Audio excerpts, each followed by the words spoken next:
Hello there, everyone, and welcome to the first ever Christians in Comics and Animation Tales from the Inside. We are talking to a massive audience that we're not usually Just so a few. far. If you are part of the comic clan, part of the Comics in the Cross community, you already know who I am. You already know who my co-host Nitro over there is. Never know what way to point. Yeah, Still don't know you got what it to point. right. Been doing this a year and a half. Just point at the don't know window. over that way, him. If you know who we are, you're used to seeing us at this time, but we are also streaming live on Terminus Media's Facebook page and Terminus Media's YouTube. So, hello and welcome on in Terminus Multiverse. Glad to have you with us for this absolutely amazing panel and opportunity. And a massive thank you to Dr. Bell and to Terminus Media for asking us to come in and do this. If you don't know who we are, my name is Cross. That's my co-host Nitro. We are together, Comics of the Cross, the greatest streamers you have never heard of. And we are basically two dudes who love Jesus and love comics and love having conversations about it. So this is, I'm not going to lie, I'm trying not to like fanboy and geek out today. I am trying so hard and I'm really It's right struggling under the with surface, though. I'm going to be straight up. It's right there. This is a massive opportunity. We have some amazing guests here today, and thank you so much for everyone coming in. Chat is like popping off over there. We've got people that are so excited for today, just like we are.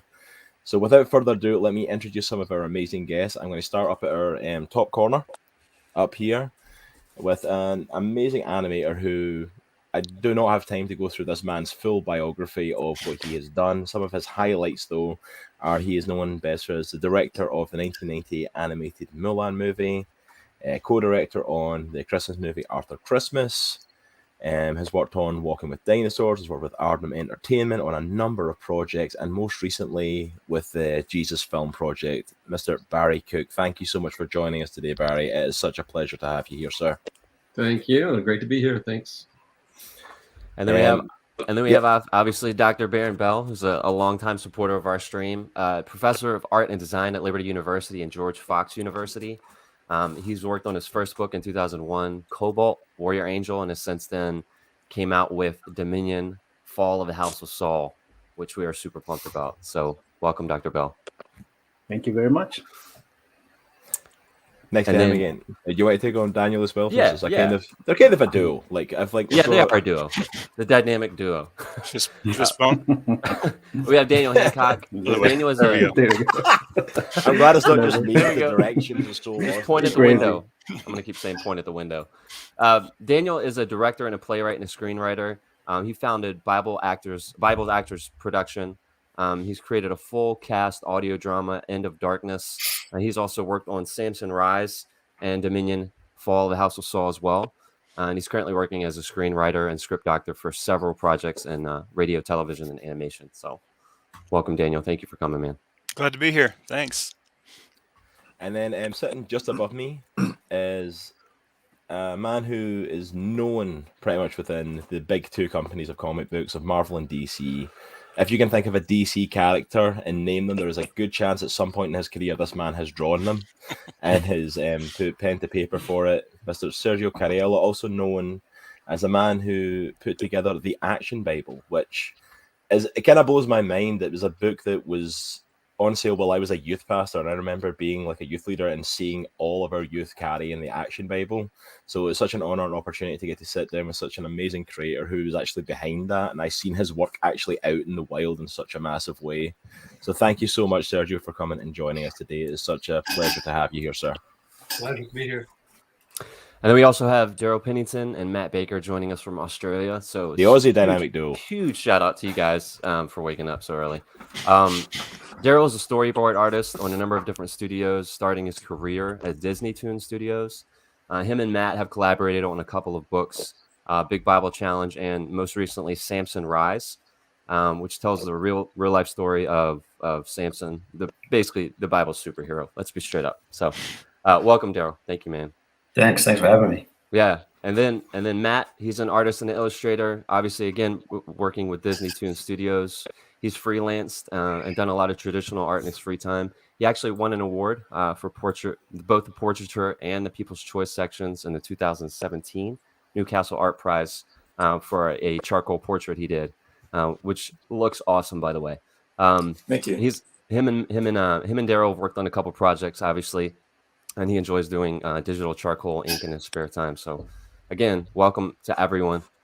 Thank you for coming today. Really appreciate it. Thank you. Yeah, thank you for coming in.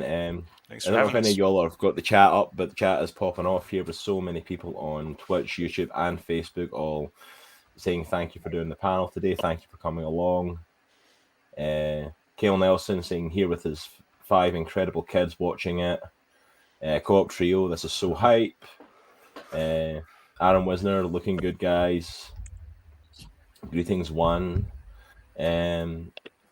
Emil Francis Flores, good morning. It's 2 a.m. in Manila now, so thank you so much. We've got people Emil. tuning in from all over to hang out with us today. Before we delve into some questions, though, I am going to go ahead and do something very special and do our first giveaway of the day. We have a number of giveaways that are taking place today. All of these amazing creators that are above me have put forward some amazing things for us to give away to you, the audience. If you have not signed up for that yet, then there is a link at terminusmedia.com/events where you can go ahead and sign up. This is still an opportunity. This is it. You can get in for the very first giveaway. If you haven't already, just go sign up at that page right now. I will quickly throw you in, and we have a decision wheel where we are going to pick our first winner. So I'll give you 1 moment to do that.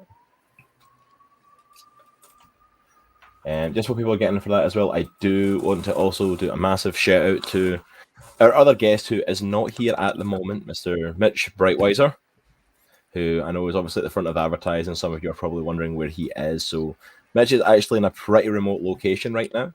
So he is not here to kick us off today, but we are hoping he is going to join us as this goes on. We do want to preface there is a possibility he might not make it today. Just depending how that connection goes, but we are going to do everything we can to get him on today, and if not, we'll do whatever we can to get him back on at another point. All right, let's see if anyone else. Oh, we actually do. We've got a bunch of people getting their names in. Let me quickly add them.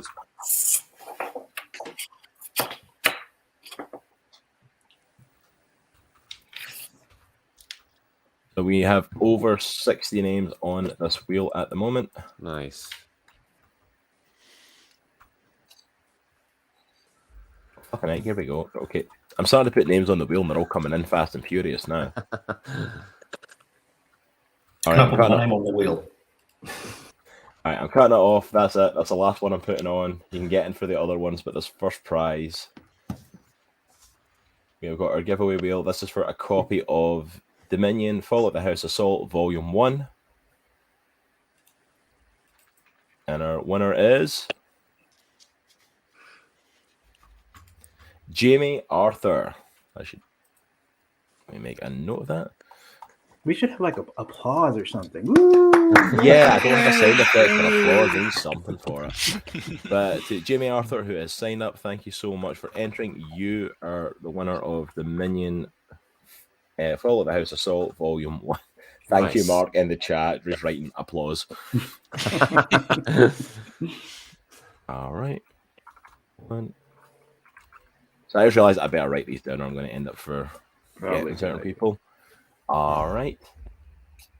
So congratulations, Jamie. And guys, if you still want to be in with some of the amazing prizes we've got to give away today, get your name down there. We have an amazing giveaway. We've got more Dominion. We've got some Samson Rise giveaway.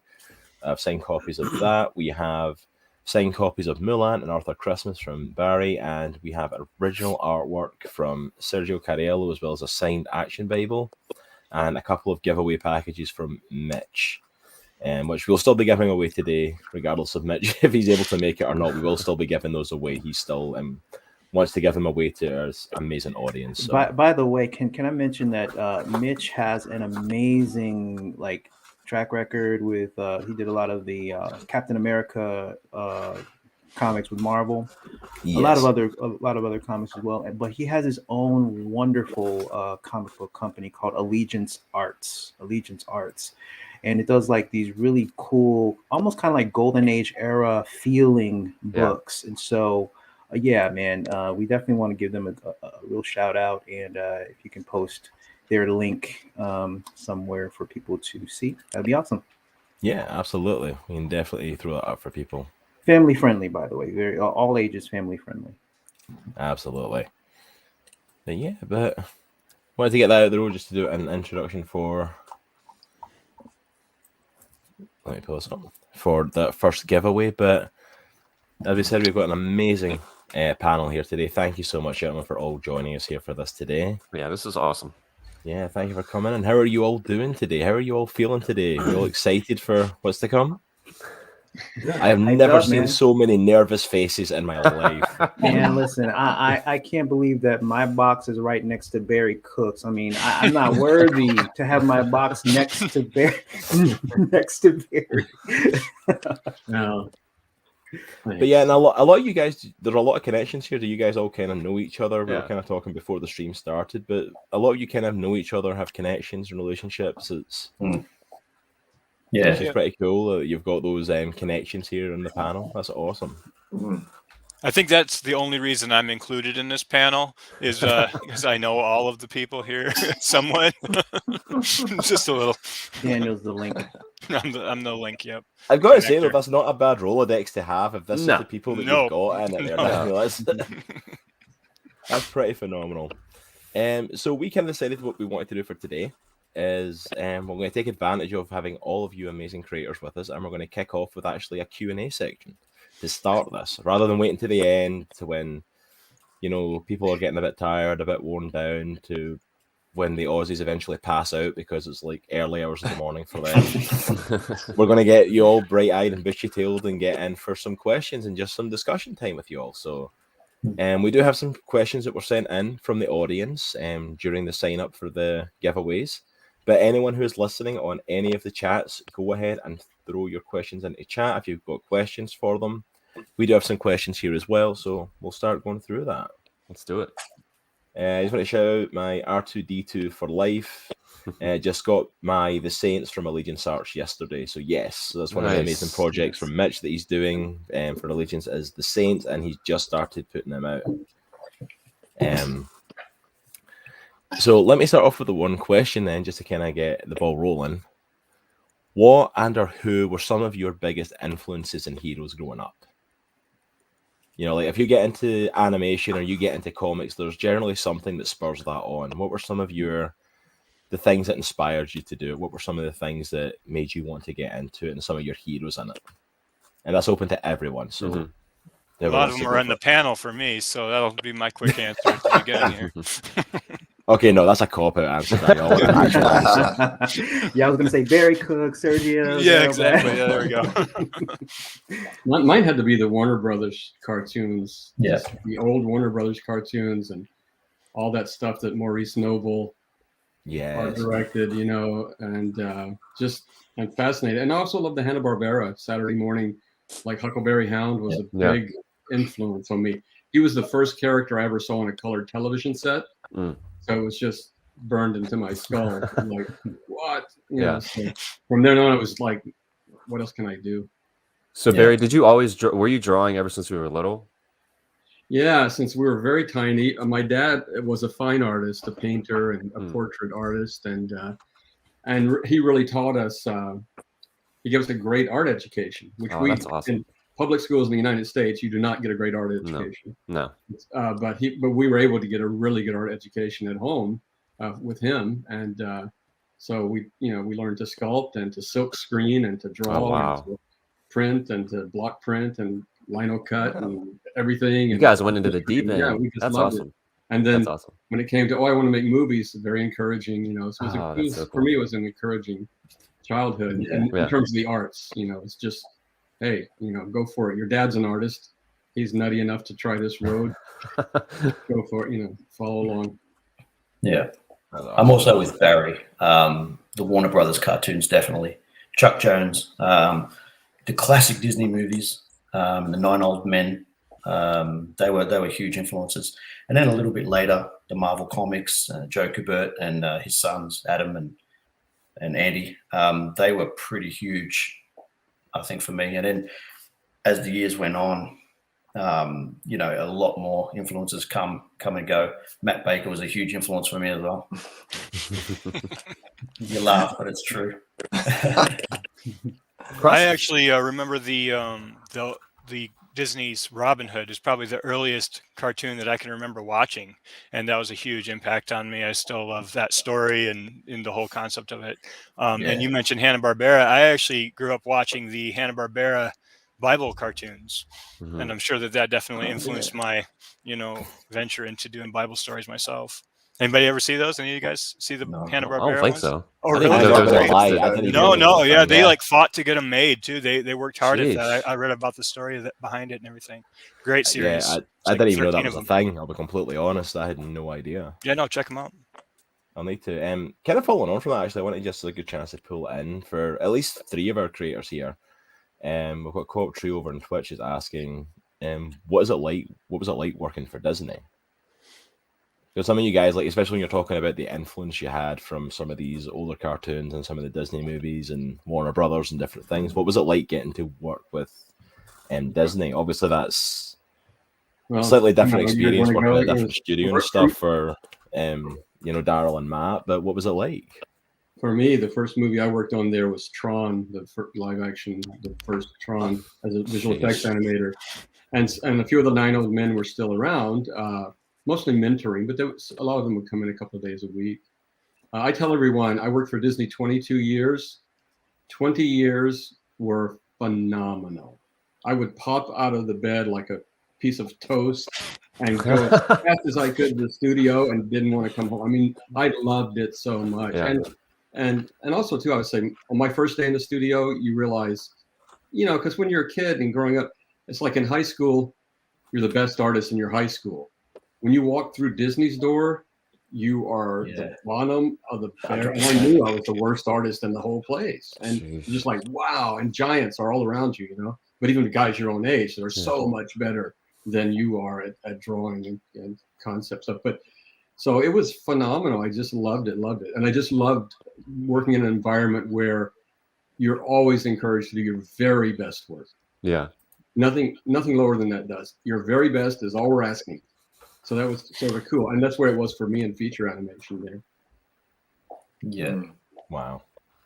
I agree with Barry on a lot of those things. Like, I just remember walking through the door on my first day on the job and just being so excited, like just feeling like I'd arrived, and also just feeling so incredibly intimidated because they're like, it was art on the walls that was just blowing my mind. And the foyer at DisneyToon Studios in Sydney had all these Mickey Mouses up on the wall, all these tiny little Mickey Mouses that are like about that big. And then you actually had to finger scan to get into the actual art area. I think part of the reason they did that was because people were like just ducking in off the street and like stealing art. So it kind of felt, it just finger scanning in for the morning just made you kind of feel like, I'm going into some sort of secret, ultra special area right now. But yeah, definitely going from high school, I was the only person in my whole year that was really someone that was into drawing. So I almost felt isolated really in my high school years being someone that was into comics and animation. And then just being surrounded by 200 plus people that were all, inspiring each other was just, it was a dream job. It was just, I loved it so much. And just some amazing, funny, inspirational people, guys like, racing remote control cars down the hallways and things like that. And some of the shenanigans that people would get up to was just a fun environment. Yeah, I can certainly identify with Barry when he said, in his circles, in his school, or wherever he was the best drawer, and then walk through the doors and everybody else is better than you. And it was very intimidating. And there were many times when I actually had to think to myself, did they send out the wrong application? Did it get to the wrong person? But I grew up absolutely loving Peter Pan. I think I've shared with Daniel and Matt before. That's my favorite feature too. The original feature, and I had the Golden Book as a young kid. And I used to love that Golden Book, and I'd try to copy the pages out of it. And every time there was a dress-up thing at school or wherever, I was always Peter Pan. So when we first got to the studio, just after we finished our training, they threw us on Return to Neverland, which was Peter Pan, the sequel. And it was actually a feature that went to cinema. And I can remember sitting there many times, it's still clear to me now, drawing Peter Pan or one of the characters, and I'm thinking, how did I get here? How did my life end up here? Loving Peter Pan this whole time, and now working on the sequel. And it was, a dream come true is just such a phrase that it's underrated. Like, that was a dream come true, literally. So you guys were talking about being really good going into Disney and then feeling like you're at the bottom of the barrel when you get in. Yeah. Like, you said there's some sort of training program when you get in. Is there any sort of like mentorship once you get in to kind of like help you along in your career? Well, I think for me, I think I was much earlier getting in, and the way I got in, nobody else in the world has ever gotten in that way. I didn't go through any training program, and nobody knew I was there for a while. This kind of thing, weird things. Were you one of those guys that snuck in off the street, Barry? Is that? No, not exactly. Somebody left the door open. Yeah, not exactly. But at that time, all the artists who were hired through feature animation, they had to spend, I think it was 60 days in the mailroom delivering mail to the rest of the studio. Okay. Even if you were, hired on as an assistant animator, you couldn't walk in as an animator back then. But I didn't go through that, but a lot of people did, and that was a way for you to get to know everyone on the lot, in every department, and just sort of get to know who people were and where they were. But yeah, they sort of made you start at the bottom. I was an independent contractor, sort of coming in I was a temporary hire on Tron. It was meant to be a 6-month gig, and ended up staying there 22 years. So. Wow. That's awesome. When Daz and I started, it was a 6-month traineeship to start with, and in our I guess flock, there was 10 of us to start with. Was it Daz? 12, I think. 12. Yeah. Okay. And it was I don't know. It was a little bit like playing Survivor or something like that, because every few weeks or so, someone would kind of get called into the office, and then they'd come out and go, "Oh, I didn't make it," and they'd be off the island. And so it was kind of 6 months of a little bit of really being excited, learning, and just loving being there. But then there was still that little element of, am I going to be here by the end of the 6 months, or am I going to be voted off the island or something? So yeah, it was interesting. Like, I think 6 or 7 of us ended up making it out of the initial 12. And then there were opportunities after that. Like, we started as in-betweeners. So for those who don't know what an in-betweener is, it's basically someone who gets the key animation from the animator, and then it's been cleaned up by the cleanup artist. At least that's how we did it at our studio. And then the in-betweener draws the drawings in between those keys that the animators designated as in-between drawings. So that's how we were doing that for, like, Return to Neverland and Jungle Book 2. Yeah, and then go, Daz. I was going to say, as far as in-betweeners go, in the animation hierarchy, they're the bottom rung of the ladder. However, they're the actual drawings that you see on the screen, the physical drawings. Yeah. So you kind of make it back that way. That's not a bad way to make it out of there. Yeah. No. Yeah. Yeah. So we both ended up as cleanup artists, basically just cleaning up the rough animation keys. And yeah, it was really good. Which is a lot harder than it sounds. The cleanup artist, their job is also not only to make it nice and neat, but to keep everything on model. Now, when you're working with animators that just disregard model and they're looking for action and posing, then the cleanup artist job is very tough. Yeah, they're very rewarding. and every now and then they'd call everybody from the studio in to just watch the latest clips that had been finished, and it was really exciting to like you might be a bit sort of worn out some weeks from hitting your quota. You had to hit a quota, so that could be demanding. And then everybody would get in and watch the latest rushes and see what everybody had been doing, and be amazed at some other people's animation and things like that. And it'd just be, you'd get that excitement back again, and you'd get refreshed, and you'd remember why you were doing it and all that sort of stuff. And so, yeah, it was really quite exciting. You guys mentioned the 9 Old Men a couple times, and there's something about, not discounting the newer Disney animated films or anything like that, but there's something about the animation from those older movies. Like specifically, I remember Sleeping Beauty, specifically the care that they took in animating just general movement from the characters. It's crazy. And then, watching some of the behind the scenes on some of the Disney movies like Lion King and stuff like that, and watching how they studied, real animals and catching keyframes of the animals, and they would just sit for hours and study that. It's extremely interesting. Oh, absolutely. Well, when we were doing the Jungle Book sequel, we had to. I was on the team that was doing some Shere Khan as well as some vultures and things like that, and we were looking at Milk Carl's Shere Khan animation from the original Jungle Book, and just it's crazy. Just being blown away.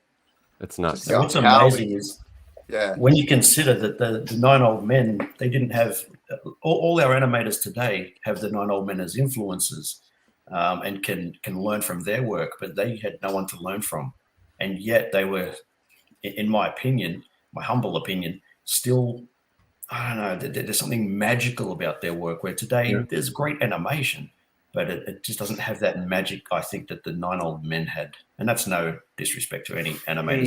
Hey, Daryl and Matt and Barry, for those who are way newer in generation, could you distill who the 9 Old Men were in relation to animation in Disney?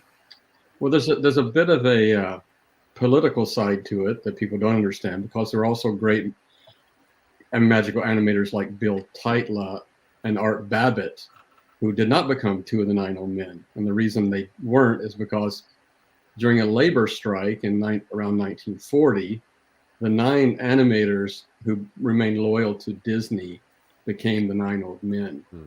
And those who walked out on strike, Disney was just like, you can work for me, but you're not going to be my guys. And he put the 9 guys forward as the guys, and basically, made them all millionaires and so forth and so on. So there's a political story behind it. They were all great animators, but they weren't just the 9 greatest. There were probably at least 9 others just as great, but they were on the side of the labor union, and that's what happened back in the day. So they were like the forefathers of Disney, basically.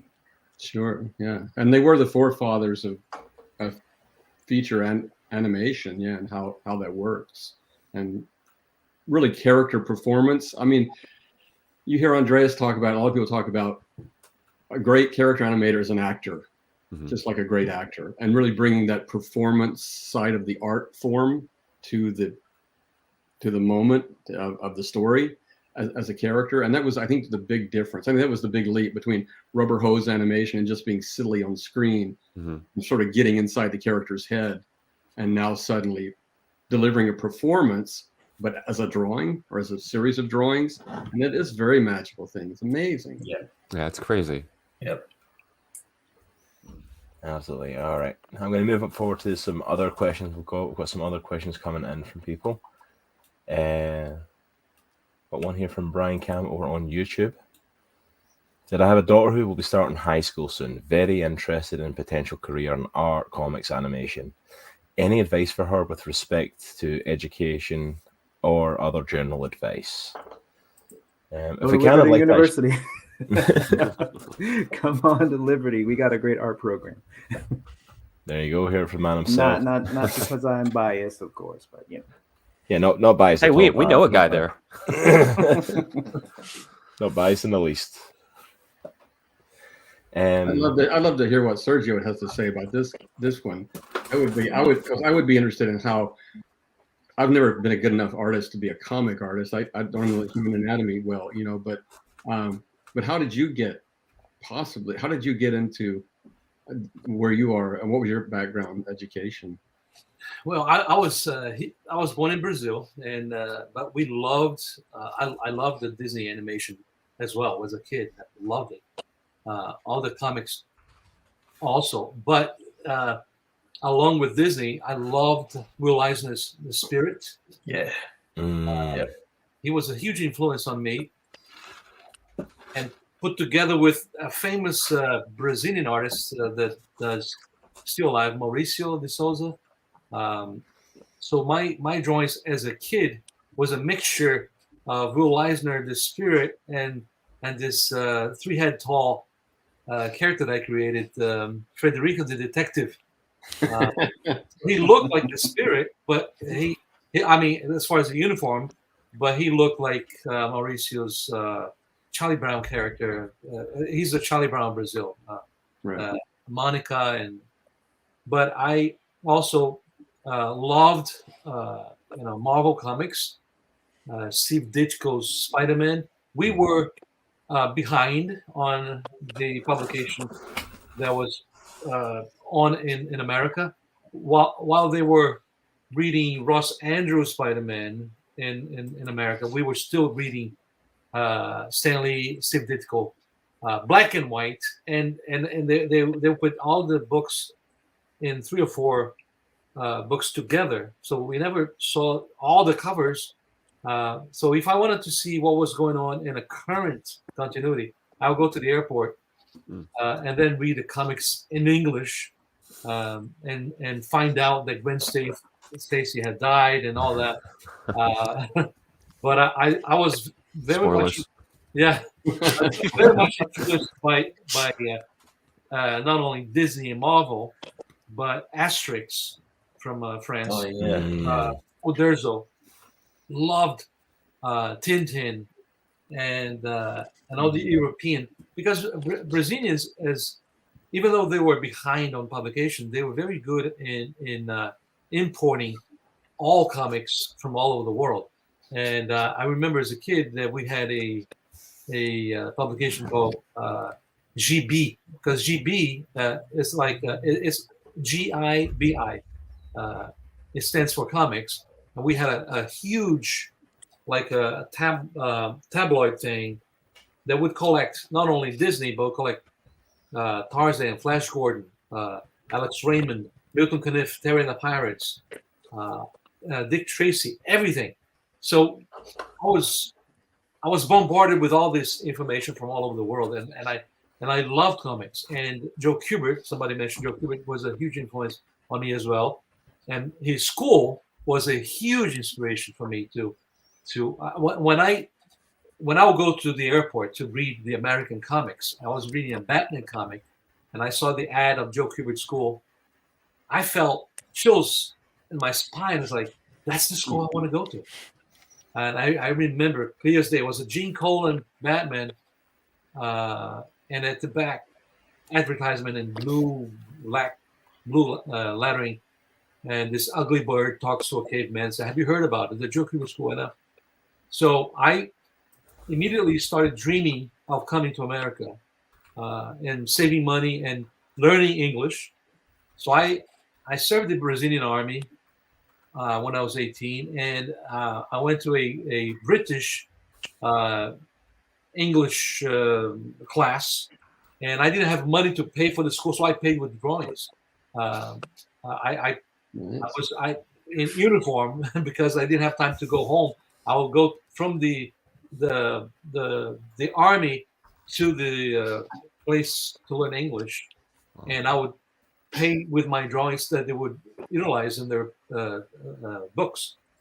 But I was also involved with Word of Life Ministries, which is a Christian organization founded by Jack Wordson, and I was involved with church, and I grew up, drawing on bulletin boards as a kid. Filled them up. I didn't pay attention to the preacher.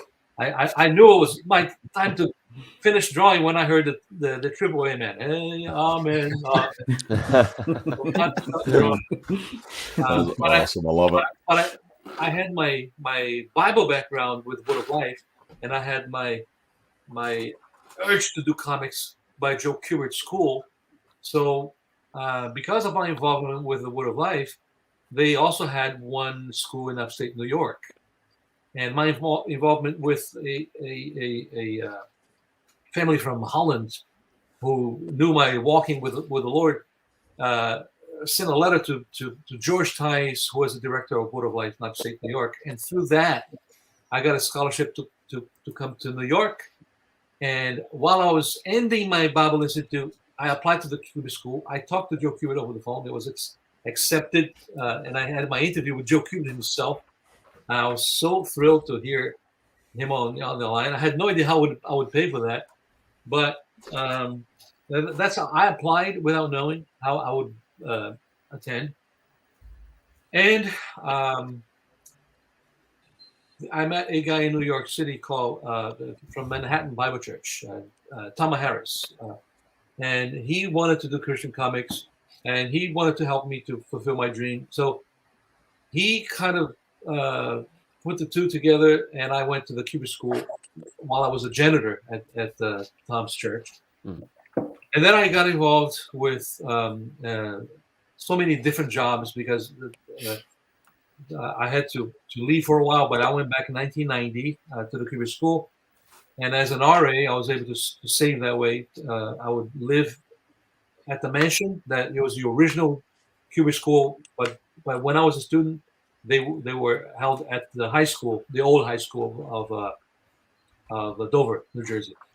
And I remember I wanted to do all 5 years because Joe offered animation and comics.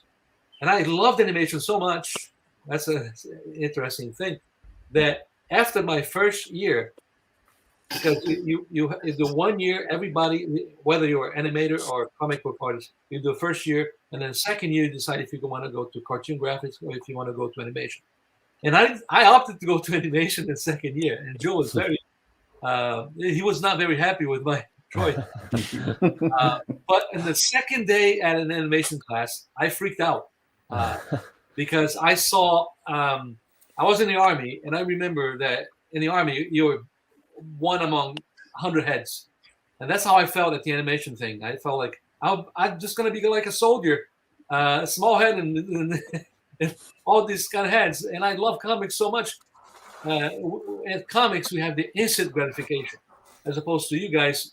You work so hard, and you have to be tapped in the back to realize why you're there after a few years working really very hard on it. We comic book artists, we work very hard in 1 month, and we see instant gratification after 1 month and working on the book. And we see our name there and all that. So much so that when I was at the Kubert School, Marvel Comics offered a job as a ghost lettering to the third year students. Nobody was interested because of that reason. Because you go to school to become the star of the book, right? So you don't want to be a ghost letterer. So nobody was interested, but I was interested. And I was, Siri is talking to me. But I remember that Milt Neal was the teacher there at the Kubert School. He was one of Disney animator, and it was fantastic to attend the Kubert School. But I think I felt the way you guys felt going to Marvel Bullpen, because I got that job as a ghost letterer. Taking my High Eisman. High Eisman, he's still alive. He drew Popeye, and he taught lettering at the Kubert School. So I took my lettering assignment to Marvel, and I was hired on the spot by Virginia Romita. Virginia was the wife of John Romita Sr., and his name is John Romita. They added the senior later, not to confuse him with Junior, John Romita Jr. But I was hired to work in the bullpen, and I was like, I can't believe I'm here working at Marvel Comics. And Joe was not very happy that I didn't finish the third year because I got the job at Marvel. But because of my working in comics, I did something for Caliber Press, very small company. called Dagon, and the editors, when my table was placed in a spot where the editors would walk and see that I not only did lettering but I could draw. So they gave me enough work. I was so busy I had to quit the model bullpen to work at home as a freelancer, penciling comic books. And then there was an editor who left to go to DC, and he offered me a monthly book at DC. With that success, Joe Kubert hired me to teach at the Kubert School. So I went back to the Kubert School, and I learned more teaching. I learned more at the Kubert School as a teacher, because 7 years, consecutive years teaching there, you get to meet so many people, not only instructors, but you get to meet a lot of creative minds. And later on, I went to CrossGen in Florida, and I also felt that same vibe of that you probably had at Disney, working in a studio with so many creative minds, all working together, but in different projects. But that's how I got to, because of my work with comics for Marvel and DC, and because my involvement with Nate Butler and Christian Art Society, and I did some work from some Christian publications, and David C. Cook was looking for somebody to revamp the old 1970s picture Bible. So they saw my work there, and they asked me if I wanted to revamp the old picture Bible. So I accepted that. But that's in a nutshell how I went through it. But I greatly love animation so much that I even bought the TV Paint software. I don't know if you're familiar with that program. It's a way to do the 2D animation, to keep the 2D animation. And I was greatly influenced by Aaron Blaze, who was taught by Glenn. Who was taught by the 9 men. So it's a full circle, and I was very honored to have the Glenn people ask me to do something of support of his creative children's books. What is it? I forgot the name, but I think we are all involved, whether you're a comic book artist or animation. It's phenomenal to be able to create and to be the actor. Yeah. I was always caught, even at work at Marvel or at home, people catching me doing funny faces in the mirror, acting out, a part. In the offices, I remember holding an editor's collar and said, "Everything okay?" And, no, I'm just trying to pose for something. Using comics, and I'm sure you guys did the same thing at the animation studio. Oh yeah. And is the Joe Kubert School still going? It's still going. One of the students bought it because Adam and Indy, they went on to do their own thing, and Anthony Marcus bought out the Kubert School, and because of the pandemic, they hired me back to teach online courses. So it's still going. I don't know how big it is compared to when Joe was alive. I know that the Kubert School, as well as Call Arts, were huge back in the day. So I'll be interested in your guys answering the question of what art school for animation is the best nowadays. Yeah. Well, I'm not the person to ask. Literally, I was a kindergarten dropout. I was going to kindergarten in Nashville, Tennessee, where I grew up. My parents moved to another town, and they pulled me out of kindergarten. I never finished kindergarten. I did finish high school. I started to go to film school. I'm very interested in cinematography, especially, and directing of all kind of film. But I started going to film school, but I didn't have the money to continue because I was paying for it on my own, and I had to drop out of film school in Los Angeles. And shortly thereafter, I got accepted into Hanna-Barbera's internship program. It wasn't really an internship program; it was a little different, but yeah, that's sort of how I got in the door. But one of my dreams is maybe in retirement I may go to college. I might do something I like. Awesome. I'd love to do that. I love that experience, Yeah. You know, in order to kind of address the whole education field, there's a lot of questions that you have to answer, especially if you're a parent out there with a high school student who is wanting to go into art school. If you're a Christian parent, you definitely want to consider the kind of the ideology of whatever school you're wanting to go to. There are a lot of great schools, you know, that are not necessarily Christian schools, but you still have to be very, very vigilant these days at, okay, well, what are they teaching? What is their ideology? Where do they come from? But there's tons and tons of really great Christian schools out there. In the Pacific Northwest, I teach at George Fox University as well. They have a very, very good art program over there. There's Regent University, that's in Virginia Beach, Virginia. Of course, there's Liberty, that's in Lynchburg, Virginia. There's tons and tons of, there's Azusa, there's all sorts of different schools that are around the country. You should just go to their website and just kind of consult and see maybe if there are people in your church who have gone to college. I would definitely consult them as well. You're the gatekeeper for your kid, and so it's you have to do the due diligence. I know that Disney used to go to CalArts, right, to recruit new animators. CalArts and Ringling and Columbus College of Art and Design and Pratt, I guess. But and I would add on the Christian schools, Asbury University. My oldest son, is a alumni of there, and they have a great media program. I don't think they do so much animation, although I've seen some kids experimenting in animation up there. But they've got a great media program for film and TV there. Yeah, I think Mitch, go ahead. Sorry, I would say that Barry and Daryl and myself are all pretty much proof that you actually don't need a college arts degree to get into the industry. Like a bit of divine intervention doesn't hurt, or you know, just you know, and Sergio's proof as well, you know, that sometimes you just gotta just push hard and do everything you can to make it, you know. Like, his story's amazing.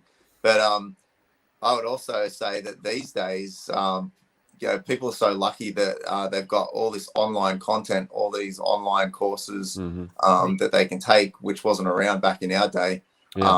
Back in our day. You know, like there's SBS Learn for illustration, you know.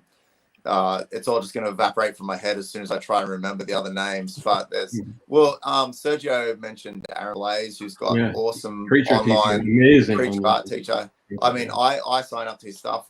I'm still learning as much as, you know, someone out of high school, I feel, because I sign up to Aaron Blaze's online courses and look at his stuff for inspiration, and I'm still learning from his stuff. And and every now and then, like, even I just bought 75% off subscription to 21 Draw because I like some of their stuff. So I feel like there's just so many options out there at the moment as far as if anyone's there going, how do I get to college, or which college do I go to?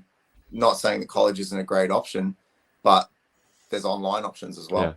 Yeah, but the advantage, my opinion, the advantage of having any kind of environment where you have physical contact with people and creators is that you are connected instantly with a connection of a connection of a connection of a connection. If you're online, you're kind of far away from everyone, and you're solo on your own, trying to reach those who are searching and digging the internet. But when you're physically involved with a body of workers, wherever they are located, you are increasing your probability of hearing about opportunities that may come by that school or that group that you're involved with.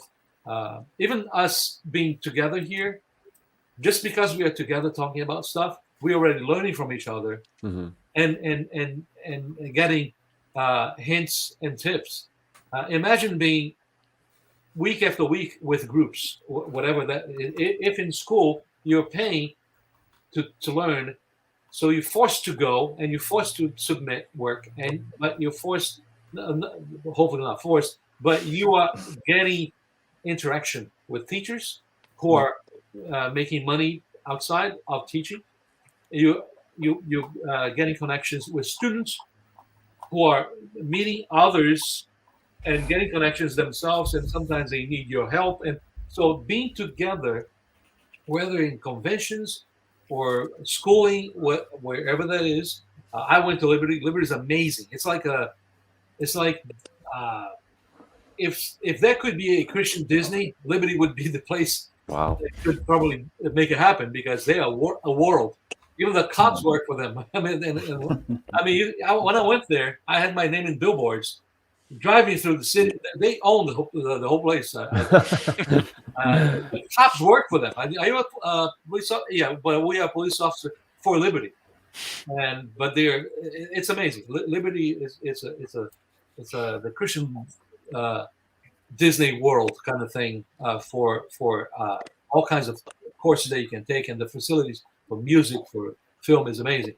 But whether you go to the Kubert School, to Liberty, or to California, or to Australia, I think it's important to find some kind of environment where you have a constant connection with other creators. I think, personally.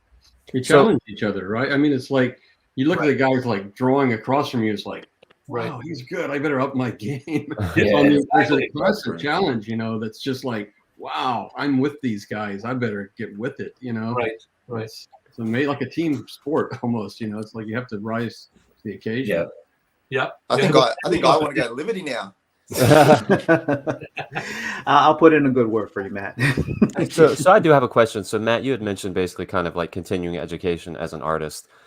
How do you guys, like, working in a creative industry, how do you not only find time for yourself creatively, like to work on stuff that you're passionate about, but how, like, working on this is your actual job, how do you stay in a creative mindset even when it's something you might not necessarily be, the subject matter might not necessarily be something that you're super passionate about? How do you stay in that creative flow, that mindset? I know it's probably a loaded question. Doing more of this, all we're doing, being alert.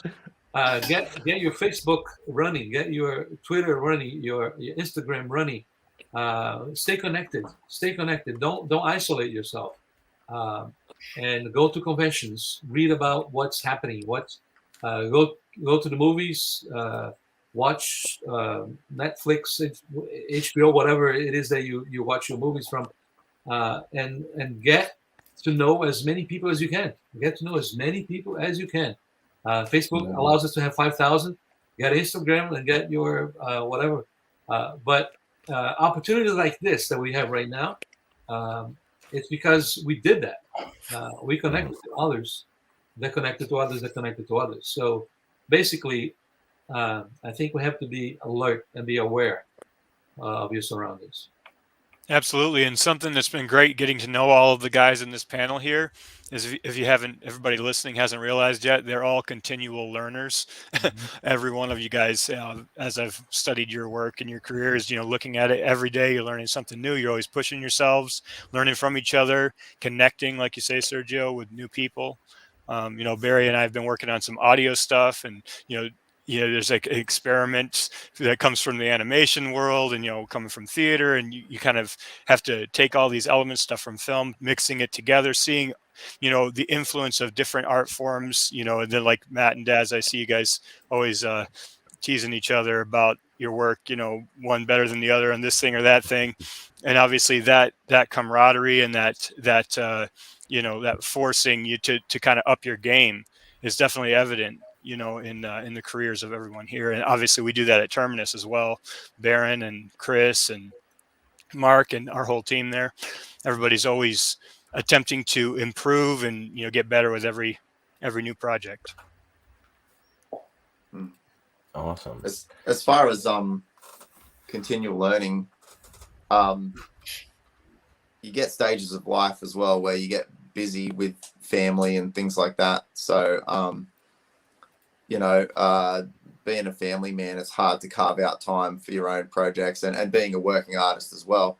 Sometimes you get to the end of a work day and you've been drawing all day and you've been enjoying it, but you're also half thinking about your own project that you want to get to some of the time. And you're like, oh man, after work tonight, I'm gonna draw this, or I'm gonna do that, and then you get to the end of the work day and sometimes there's just zero creative energy left in your brain. Or you're just tired. Like if you leave it till late at night, I think people work differently. Some people are night owls and they can just go all night. And I find that at this stage of life, I get to the end of the evening and I find it really hard to still be creative and to, look at something from schoolism.com to discover something new or whatever. I find that really difficult. And so I'm actually trying to swap it up at the moment and actually do something before I start my work day. Even if it's just half an hour before I start my work day, I can look at a new tutorial or something like that, or try a new technique, or try lighting something in a new way, and just learning something before I start my day. And I feel like that even gets my creative juices going for the day, rather than leaving it till the end of the day. So I think it's important just to discover in yourself how you work creatively and when you're most energized to learn. Can I ask that one, Cross? I know we talked about asking that question, but like best practices, what do you guys do? That's something that I'm interested to hear from all of you guys. What have you figured out that works well for you to stay in that creative place to be able to keep cranking out such high quality content?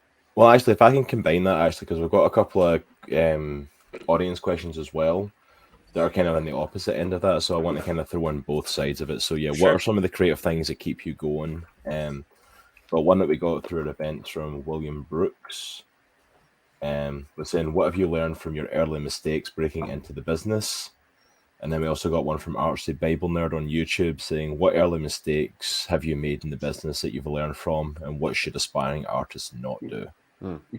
So if we can kind of hit that from both sides, and so what are the things that keep you creative, and what things have you done that you've realized, wow, that was a really bad idea, I probably shouldn't have done that, and I wish I hadn't done that, and what have you learned from it? Probably, I think that the question, what not to do, I think, is to have an ego, and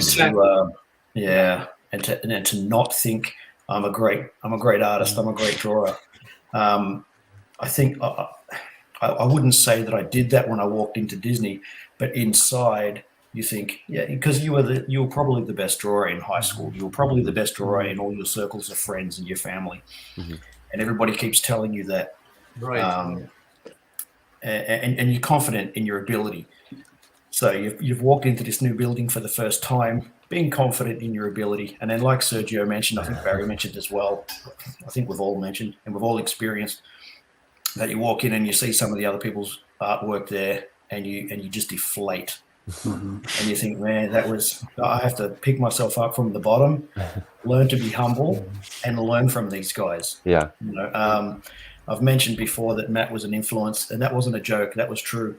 I met Matt the day we walked in the building, and after seeing his work, I was just drawn to it, and I thought I got to surround myself with some of these guys, especially Matt, because there's things I can learn from them. And working with Matt, both at Disney and on personal projects, has made me a better artist today than I was when I walked any place.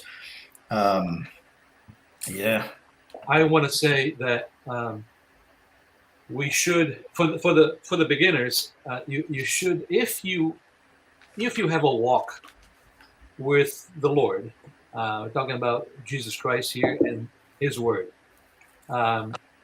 you should learn to and ask to be able to see opportunity when it comes, because sometimes opportunities, they come disguised in something that you may not think as big. So the mistake is thinking that the opportunity will show up as a big door, but sometimes they show up as a small window. And if you have the humility of accepting something that you probably would not have if your ego was too big, then you're able to get in because of your humility. And then once you get in, you also have to have that balance of self-worth to maintain yourself respected in the business, but at the same time always having a student mind. I can always learn, but I am here because I also have learned something, and I'm able to give something which I've gained through my experience.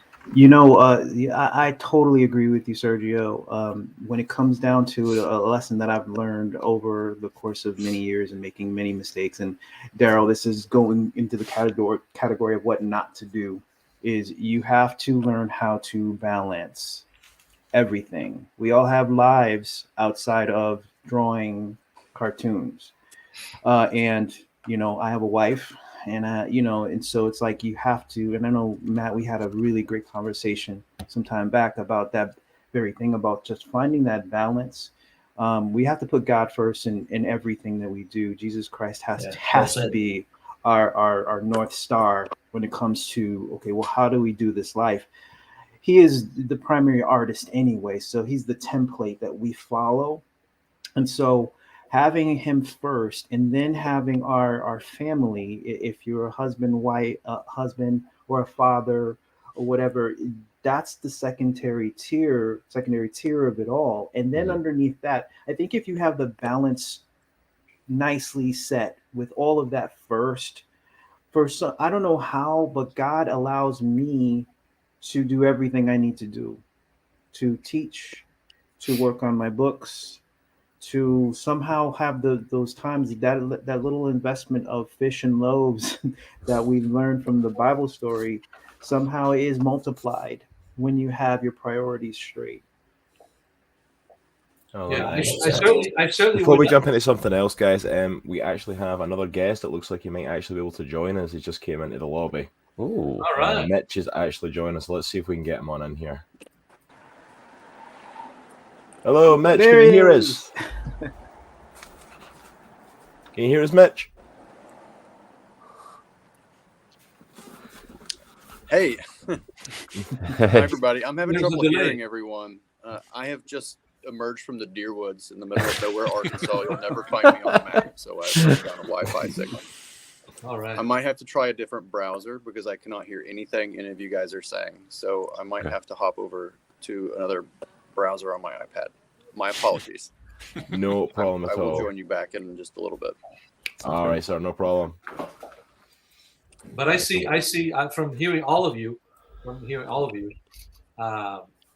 I see a great sense of humility from everyone here, and that pays off. And at the same time, I see a great amount of rewards being given by our God to us in our journey, and the reason why we're here too. So based on that alone, we can put the two together. If you have humility, you're willing to say yes to certain things, and you're willing to work on certain, be in betweener, be a ghost letterer, be the guy who sweeps the floor, you know, be the mailman, but get in there. You know what I mean? Get involved in a fashion with a small title, and then do the best you can. The best you can. Every work that we get, we should do it as if the Lord is our boss. So when we have that attitude of doing our best, even in something that may not be our dream, that pays off, and then it multiplies that. It's like you're throwing your bread on the water, and it's coming back fully baked, fluffy, and juicy and delicious. You're able to reward from having planted the seed in a small seed many times, and not think of sitting in the front seat right away, because then somebody might tell you to go to the back. Hey, you're not leaving. Go back there. But I think that's a secret for any of us in any facet of our lives. It's so easy to get caught up in the praise of men, that people are like, wow, I love this and then the other. It's like, and also know who you're working for, like you said, Sergio. That's so important. And for me, that sustained me through a lot of things at Disney. It's like, I know I'm working on this film, and I know I'm working for this boss or whatever, this producer or this studio head, but I'm really working for the Lord. They may not know that. That's okay.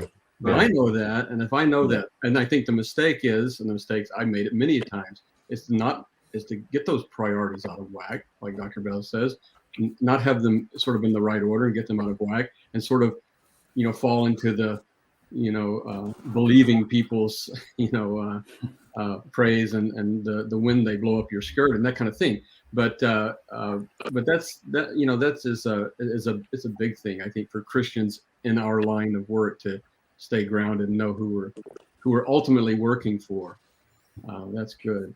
I actually want to use that as you guys talking about that's a great opportunity. I want to move into some more questions talking about that, about faith and talking about that and how we apply that into the different entertainment industries that you all work in. One of the first questions we got at all, let's see if I can pull it up, from Emil Flores as part of the giveaways. They sent this question and I wanted to just share it. I'm looking forward to this event. As a professor at the university in the Philippines and as a writer, I am constantly burdened by God's call to redeem the arts. How do you present the gospel to a contemporary audience without watering it down? And I find that really interesting because we were kind of talking about this way back when we first came on stream, Daniel, about the, presenting the gospel, and also you're presenting it to a world that's not full of faith, for people who don't know Christ, who don't, and for a lot of times don't have an interest in knowing Christ. Right. Jews versus Greeks, right? Yeah, exactly. It's like, how do you present it to people without watering down the message, but still make it palatable that people actually are interested? Yeah. I was saying it's kind of interesting because I think I'm the only one here that started out in ministry and then kind of moved the other direction more into the the realm of just art and projects in general. You guys all started, your careers were more just Christian people working in the industry on other projects. Is that right? I believe so. So I think maybe a lot of the people tuning in are coming the other direction. They're starting out in the Christian realm, starting with Christian art, and saying, how do we preach the gospel to the world, or how do we create art for the church? So maybe some advice for those folks. What would you guys say to them? People who are trying to, young Christian creators, people coming up to do projects like this. What would you suggest to them that we could offer them as advice as far as how they could live out their faith in the industry, or how they could best become artistically skilled and use their craft to create good art? Picking up from what Barry said, Glenn Keane, right? His father was Bill Keane, creator of the Family Circus. It's a very artistic family. Glenn has also another brother who was an artist, I think. But Glenn mentioned one time that when he did the Beast, swirling and changing back into the Prince, he thought of the conversion when he was doing the key drawings of the animation of the Beast. And I think that when we think of what we are involved with is a gift from the great creator, we instinctively put our best. It was also said by Barry here, put your best, or Matt and Daryl. And I think that pays off, because as we do our work as we do our Supermans of life, it gets picked up by others, like, this guy does stellar work. I should listen to him. And that automatically gives us good ears to what you have to say. Your work sucks. You don't have nothing to teach me.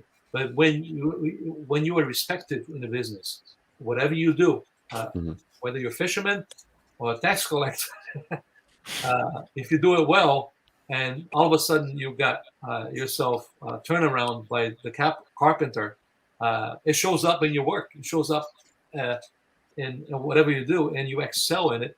And I think you just let it let God bring you the opportunities. You certainly will walk through pathways of people that will be used by God in all the circumstances put together to meet the Savior. One of the colorists who colored the Action Bible, just this week, he was telling me that he was thanking me for when in 2007, 8, 10, when he was one of the 7 colorists helping me to color the book, 700 pages. He said by working on the Action Bible himself, got him more interested in reading the Bible, and then he got him interested in finding the Savior, and then it sprung in him a strong desire to do his own comic book, Bible based, and he's been working for years, and he finally finished, and he's looking for somebody to publish. But to me, that's an example of your diligent work in doing your whatever mission and job opportunity that God gave you. You do it like Barry said, and like I said, unto the Lord. Do it as if your ultimate boss is the one above the eternal, the human boss, and then that pays off, and and God's anointings goes through whatever you do into somebody else's, and then it becomes something that only God could plan. So I don't think you need to worry about making it happen. You just do it today when it's supposed to do it today, and then if you do it today under that umbrella of protection, that umbrella of faithfulness, that umbrella of thankfulness and diligence, tomorrow will come in proper time and manner for all of these questions without you having to try to make it happen. You're doing your thing well, and then it pays off. So it doesn't matter. It's like one guy when I went to the Bible school, he because Word of Life is mission based, and then this guy who is a good photographer, he talked to me. I don't feel like I want to be a missionary. I want to be a photographer. And I feel guilty. Why would you feel guilty of being a photographer? We use photographs. We use airplanes. We sit on chairs. We make books. We are enjoying every facet of professions played out by everyone. Right. All the missionaries need books. They need chairs. They need planes. They need cameras. Do your best as a photographer and get rid of that guilt. And it was like, wow, I never thought of that. I think along those lines, I think a lot of times we think as Christians, in order to tell the story of Christ, we're borrowing from the world. Look, the Lord owns creativity. The Lord, yes. I mean, we're among all people, we should be at the forefront of film, of music, of art, every kind of art, of sculpture, of poetry, everything you can think of, art related, design, everything. We're not following up the world. We're not riding on their coattails. We should be at the apex of what's going on. We should be leading the charge as believers, because we know the Creator, and every single story, I'll tell you, every story I've ever developed points to the big story. Yeah. Every single story, whether it's an allegory of that story or whether it's a murder mystery, it's still pointing to death and resurrection of life. Most stories, even horror movies, I mean, there's no zombies even, they have a connection back to the story in terms of death and resurrection and these kind of things. Right. It's our territory. It's not the world's territory necessarily. Yeah, I feel like we talk about Jesus as the creator, like in an abstract term, but he's legitimately like the creator. Like he creates, And like just looking at nature and be able to appreciate specific things in nature, seeing like artistic compositions in nature that you wouldn't necessarily notice before. It's indicative of who he is. So. Yes. Yeah. Let me just check and make sure. Mitch, can you hear us okay now? I can hear. I had to go in my car to break it. For some reason, I'm on my iPad, and I tried my phone and 2 different browsers, and it must be a thing with StreamYard. Like I can barely. It's like you guys are like a whisper, but I'm in the car, and I'm cupping the speakers to my ears, and I can pick up most of what you guys are saying. So I'm following along. Awesome. That's awesome. Okay, awesome. If there's Thank any you very issues, much. just let us know. Honestly, Mitch, thank you so much for joining us man. today. It was greatly appreciated. Well, You're in the back you end for of inviting me. nowhere joining us, so I apologize. I think I might be a little late. I literally just came out of just Buffalo River Valley, middle of the nowhere. There's not a cell phone signal in miles. I'm at a canoe shop using their Wi-Fi. You cannot find me. Like I'm gone. Mitch is the hero for today. yeah, it is greatly appreciated. That is some level above and beyond effort to be here as part of this panel today. It is so thank you so much. Thank you so much, man, for coming in. So we'd love to get your input and joining the conversation. The next question, kind of carrying on from what Sergio and Barry was saying. I'm just going to throw it up on the screen as well. It comes from Ivan and Anaya. Mercyway Studios actually sent this in to us. What do you think Christian comics and animation needs to do to be impactful in this generation?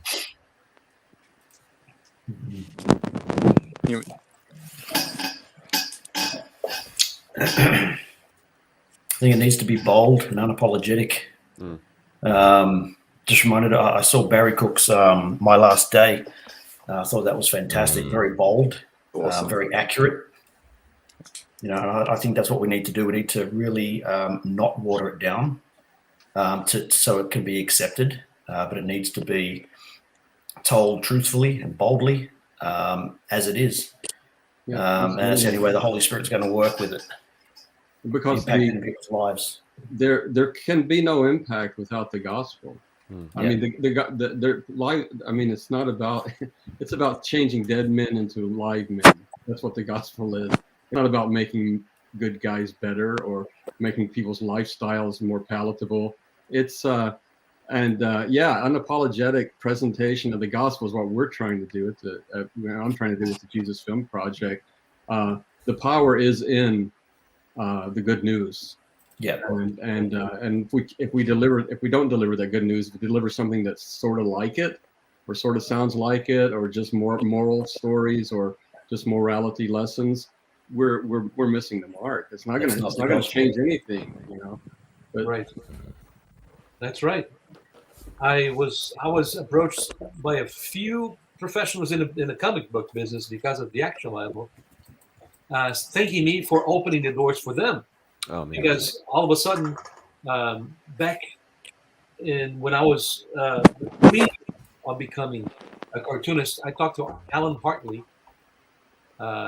Remember him? He did the comics of Alan Hartley. He did the cross. I had it because I was going to talk about it here. This was handed to me as a kid in Sunday school. This is the first comic I ever owned.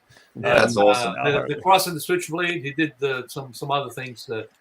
But I remember talking to him on the phone about my dream of becoming a cartoonist and doing Christian comics as well. And over the phone, he was in his last days. He was sick. He was ill. He was not doing much anymore. And he was saying, Sergio, there's no market for it. But somehow did not crush my dreams and my strong desire to do something. And the Action Bible is proof of it. And because I did the best I could with that, it encouraged other publishers to do the same. And then we have a ripple effect. Barry does his thing, I do mine, Matt does his, and we do a ripple effect in the industry. And we have no idea how big the waves will be if we do our best in the You know, I think that honestly, that's a very, very good but a complicated question.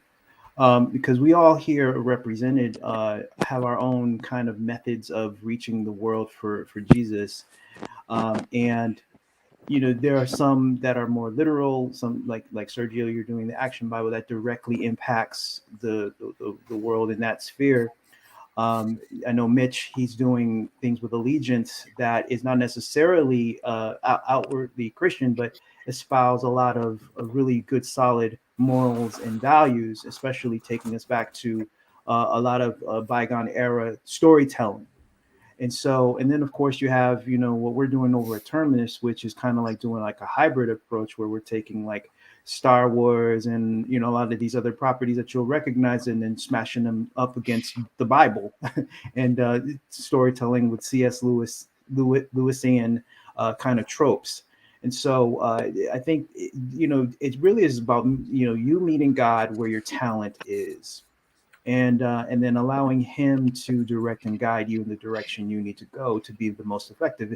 I mean, the world is a big chessboard, and we're all little pieces that Jesus moves around to kind of influence the world in different ways. And so, to those who are out there who are artists who really want to impact the world via Jesus, you first pray. Second, go to school or find a way to get your talent up. Because Sergio, you're absolutely right. No one will take you seriously if your art sucks. So you have to really kind of stay on top of your game. Surround yourself with people who are better than you, kind of like Shaq and Kobe in the NBA. It's like each one levels the other up, and so you surround yourself with that, but also find that mission that speaks to your heart, and then follow that. Yeah, I want to just remind everyone, the Action Bible was not my idea. The Picture Bible was not my idea. And it was 1973 when I first read the Picture Bible. I was a kid. I was learning to ride a bike. I was just there at the right time at the right place with the right people. That's the what happened. But what happened was a response to my walk. A response to my walk and my attitude and my alertness that I talked about that led me right into where God wanted me to be at the right time, at the right place. And some of us will have the opportunity and power to create something brand new on our own and make it happen. But some of us will be just in the path of somebody creating something. And we'll be the part of the team that will be walking in the right time. Boom. And then by our walk, we'll have glasses that are able to see that right opportunity coming by. And then that's how I say that, if you do your today according to his will, then your tomorrow will be good. Yeah. And again, I don't want to suggest that Christians should only be working on Christian gospel-oriented content at all. That's not what I'm saying. But if you want to deliver the gospel, you've got to deliver the gospel and not some artificial form of it. The audio play that Daniel and I are doing some work on right now, it's all about the afterlife to make you think about it. But the gospel's not really in that story. So there's places for all sorts of it. But if you're going to deliver the gospel, the thing that does change hearts of people and makes hearts of stone into hearts of flesh, only the gospel can do that. Everything else can lead to that, can lead somebody to find that ultimate message. But we can't fool ourselves into thinking that anything will do in terms of the gospel is. Yeah. And so actually I want to kind of divert the conversation a little bit. I want to kind of turn to Daryl and Matt and talk a little bit about Samson Rise, because I want Daryl to have an opportunity to put some input in there, because this man is insane. He's up early hours of the morning in Australia to be part of this panel and is literally getting ready to go to work right after this. So he's actually about to take off. You're a crazy man, Daryl. You really are. You should see him swing a jawbone, then you'll realize. But I would love to get some input in you guys to talk about and tell the people watching a little bit about Samson Rise. We got to hear about you working with Disney and how you got into that. How did you guys transition over from being part of an animation studio to comics, and what road led to Samson, and how did that all come about? And tell the people about I'd always Samson been into Rise. comics as well, so I was always into anything to do with art, really. I mean, I even used to love looking at Norman Rockwell's paintings. Mm-hmm. They were very influential as well. But whether it was animation's just the first thing that I was able to get into without any kind of prior training, because they had a training program. Like Sergio, I also saw in the comic books the Joe Kubert School of Art, and I used to daydream about being able to do that, but not having any money and being on the other side of the planet just made it incredibly difficult. And I was just fortunate enough that they had a studio, Disney, in Sydney, and I was living in Sydney, and they had a training program for untrained people that I was able to get in that way. So that's just kind of the route I took, because it was the only door that was open. But I'd always been reading comics since I was a young teen, and I'd always thought it'd be great to be able to do that, but never had any formal training in comic book art. Once I'd met Matt, and I'd seen that for his year 12 end of year thing that he had to do, he did his own comic book. I thought I got to get alongside this guy. We found each other because we were both Christians as well, so we kind of gravitated toward each other. And we'd been talking about doing a comic book together for a long time, 20 years or more, and never got around to it. We did have a couple of shorter things we did. We used to talk about doing, I don't know if you guys are familiar with Frank Peretti's, what's the title of that book? This Present Darkness. This Present Darkness. We had the idea of doing something either similar, and then we thought, why don't we just write to his publishing company and see if we can, we had all these desires and dreams. But I think when it really got down to it, we both had families. We both had, by this time we had other work that we needed to do, and we had very little time for personal projects. Matt had a lot more going on than I did. When COVID hit, we've both found ourselves kind of with nothing to do. And we got in contact after we hadn't spoken for quite some time. And we said, well, now that we have nothing to do, let's put one of these comic book ideas into practice that we had. And Samson, I think, is the one Bible story that really, I think, lends itself to comic books, because you've almost got this, character, he was a real figure, but probably more like a superhero than anybody we've ever had, where he had the super strength, and he also had a lot of flaws, which was very interesting.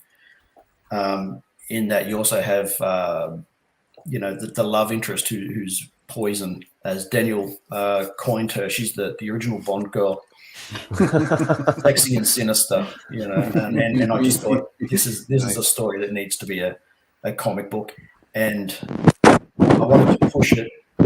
If you read the actual story, there's a lot of it's not watered down, and I wanted to keep it that way. So you saw the blood, you saw the the seduction, you saw all Samson's flaws out there. I probably pushed it a little too far in spots, and Matt had to reel me back. And so there was this one bit, Daz. Sorry to cut you off, man, but there was this one bit where Samson had just had his hair cut off, and the Philistine soldiers were about to take him away, and Daz sent through this picture of the Philistine soldier just popping Samson's eye out with a knife, and I was like, Whoa. "Oh, Thanks. Can we change that a little bit?" Let's pull it back just a tad. I think your actual comment was, "This is not Game of Thrones." Yeah. It's still there. The camera angle just changes. That's all. Yeah, so we did it from behind just to make it a little more acceptable. But yeah, so the idea of when we were actually doing Samson is we wanted to tell the story, but we wanted to see we weren't hooked up with Terminus at this point, so we just wanted to make a comic for us. I just wanted to make the comic that I wanted to read. And we'd start off just by doing. We didn't start off doing each page and each sequence together. We just started off doing drawings, and you were getting inspired off each other's work. I'd draw something and send it to Matt, and then he'd ink it and send it back, and that would just inspire me to just draw 3 or 4 pages in a row. The lion scene there, that was a lot of fun to do. And I think that we came up with this end product. We tried to write it, and both neither Matt nor myself fancy ourselves as writers.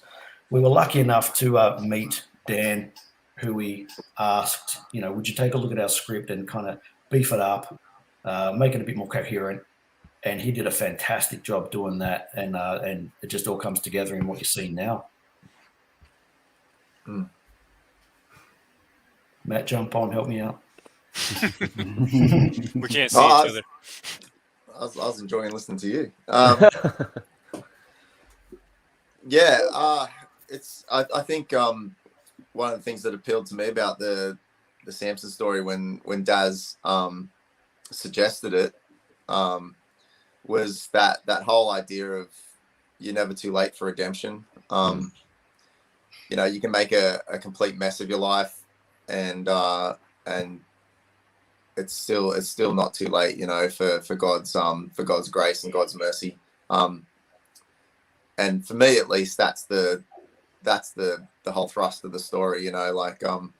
When you get to the actual meat and bones of it, it's really about one guy's journey of given so much potential and sometimes living up to it, and sometimes making a complete train wreck of it, and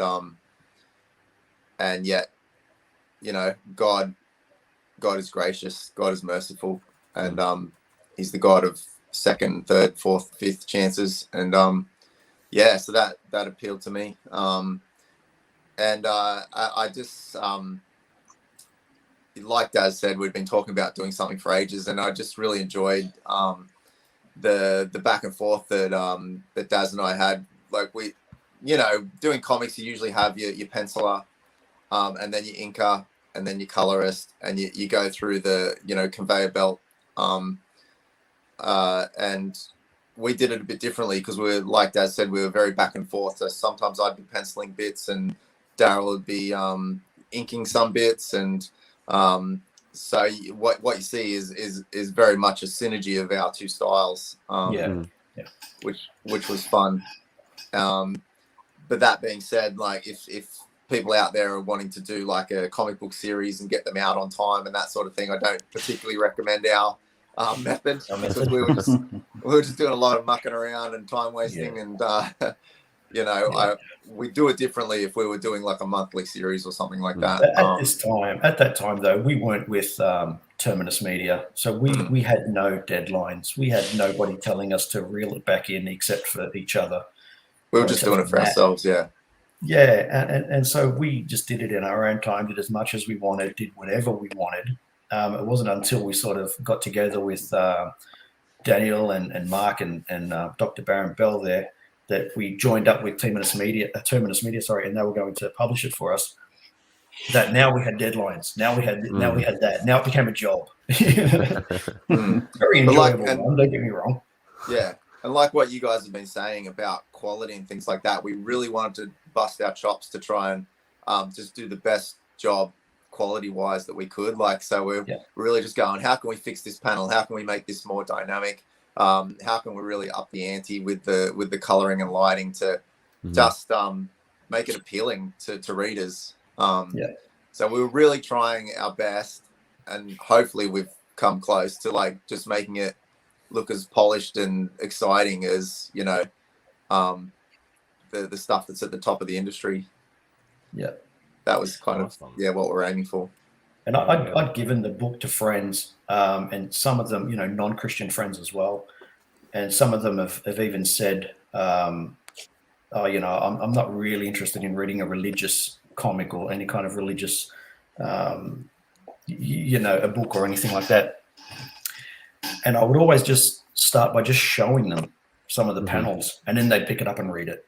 And now it's because they love the art, and that's probably what drew them in. Well, now you're reading Bible. That's absolutely awesome, and it's amazing just in seeing that, like how art can just draw people into something, into a project, like even something they've never had any interest in. Just having such good artwork behind it is enough to pull them in and want them to be involved in it.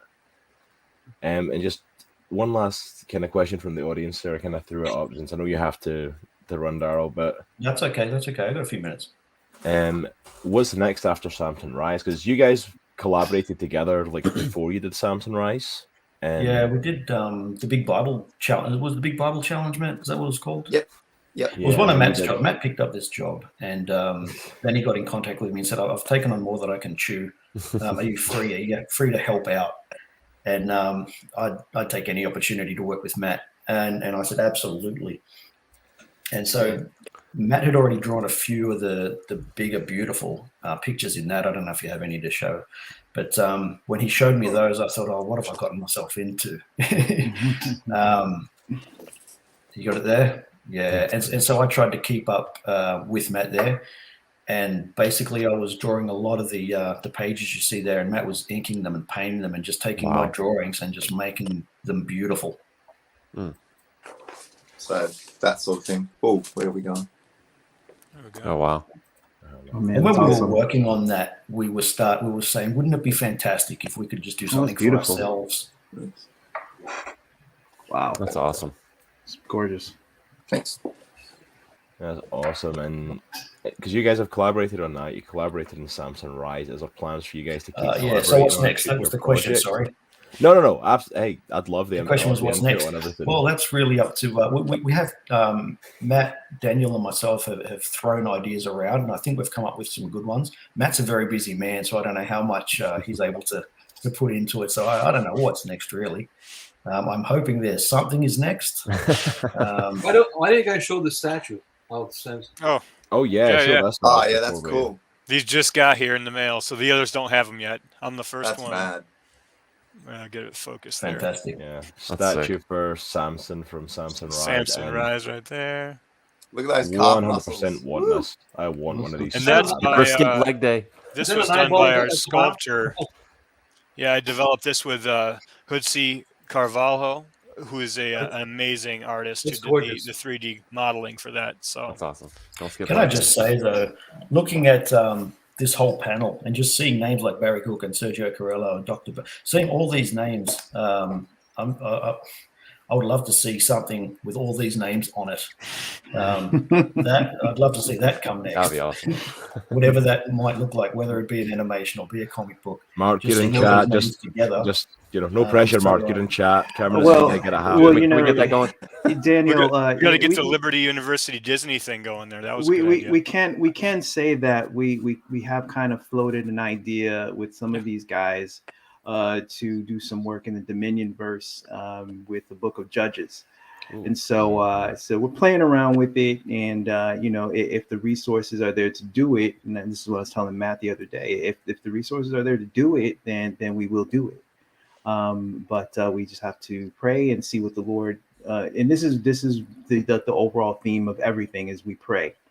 We see what the Lord says, and if the doors open in that direction, then we'll definitely work that way. I know that I saw somebody asking, why do you guys make This Present Darkness happen? Frank Peretti. And I remember when I was at Marvel back in the 90s, I was asking this question: how come we don't have a This Present Darkness Frank Peretti comic book?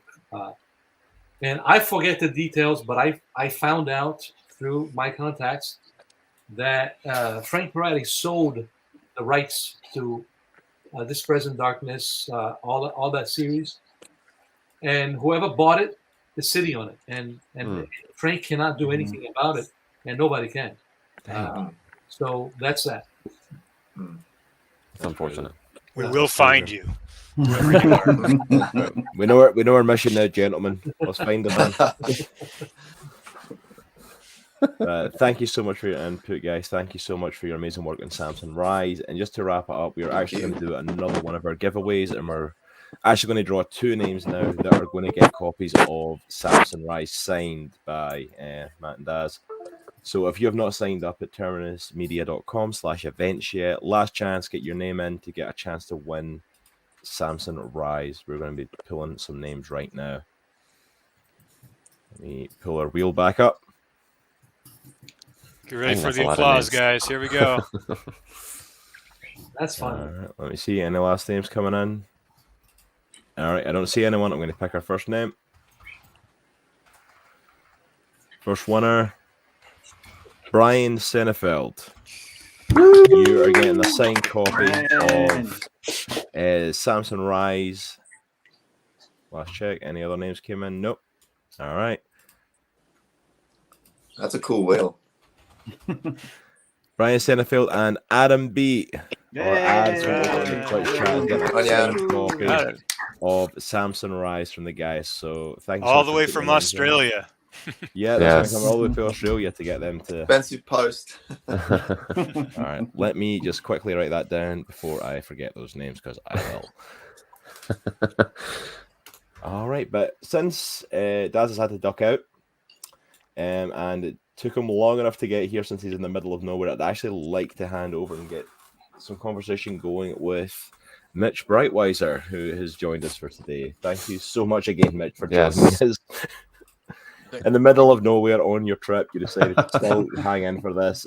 You're all nuts. Like, seriously, that everyone's like tuning in for this panel. You're all crazy, and we love all of you for it. But thank you so much, Mitch. I will take that as a compliment. Thank you very much. Oh yeah, 100% meant as a compliment. 100% meant as a compliment. But yeah, Nitro, do you want to do a little rundown for Mitch and what he's done and stuff for our audience? If you didn't really do that at the start, and then we'll get to dive into some of his current work while I'm write these names down before they fall out my head. Yeah, bear with me one moment. Sorry, I got a couple screens up right now. Sorry. The big question though, Mitch, did you get anything? Did I? Yeah. Oh, not yet. It's the formal hunting party has not been underway, so we're just setting up and hanging out and getting lost. Well, again, Mitch, we appreciate you taking some time out today. But it's wonderful to be here, and the Samson thing, I hadn't heard about that. That's super cool. I'm glad that's getting made. That's cool. Yeah, so just a really brief introduction for Mitch, for everybody who's joined today. So Mitch has over 20 years of experience in comics and as an illustrator. He's worked on some characters like Captain America, X-Men, and Drax. And he also released his own comic, The Red Rooster. He works with his wife, who's an Eisner-nominated color artist, Elizabeth, and they own Allegiance Arts and have published a couple books since then. So, again, welcome. Really appreciate you having us, or us having you. Thank you so much for the invitation. I greatly appreciate it. No problem. But Mitch, yeah, so if you want to give us a little kind of overhead of like your time at Marvel, obviously you got the opportunity to work there and work on some characters, and then so let's delve into like from there, like working with them, and then the spurring on of you kind of leaving Marvel and going into your own creator-owned work and like the creation of Red Rooster and stuff. And all right, Allegiance. so the 60,000 foot view. So I like many other children, I was bound and determined to become a comic book artist, and made my dreams a reality, and was really kicked off my career doing Drax the Destroyer, like essentially at the time a nearly forgotten character that they asked me to redesign, and I did that, and that kicked off a long career at Marvel Comics. From there, I got into drawing Captain America books, lots of miniseries and specials and fill-ins and stuff on Captain America titles, and then a handful of other super cool things along the way. And I like Ultimate Fantastic Four, that was fun, and Captain America 0 Point with Daniel Knopf, the creator of Carnival and many other wonderful shows. Got to work with a lot of very, very great people, including my own spouse, Elizabeth Breitweiser, who is an excellent painter when we met. And then I talked her into learning Photoshop and trying her hand at comic book coloring. And Nice. that became a career, which she just really did very well at. So she's a super talent as well. And we got to work together on a lot of different things, and that's been fun. And I had for many, many years, I've been bound and determined to create my own and own my own content.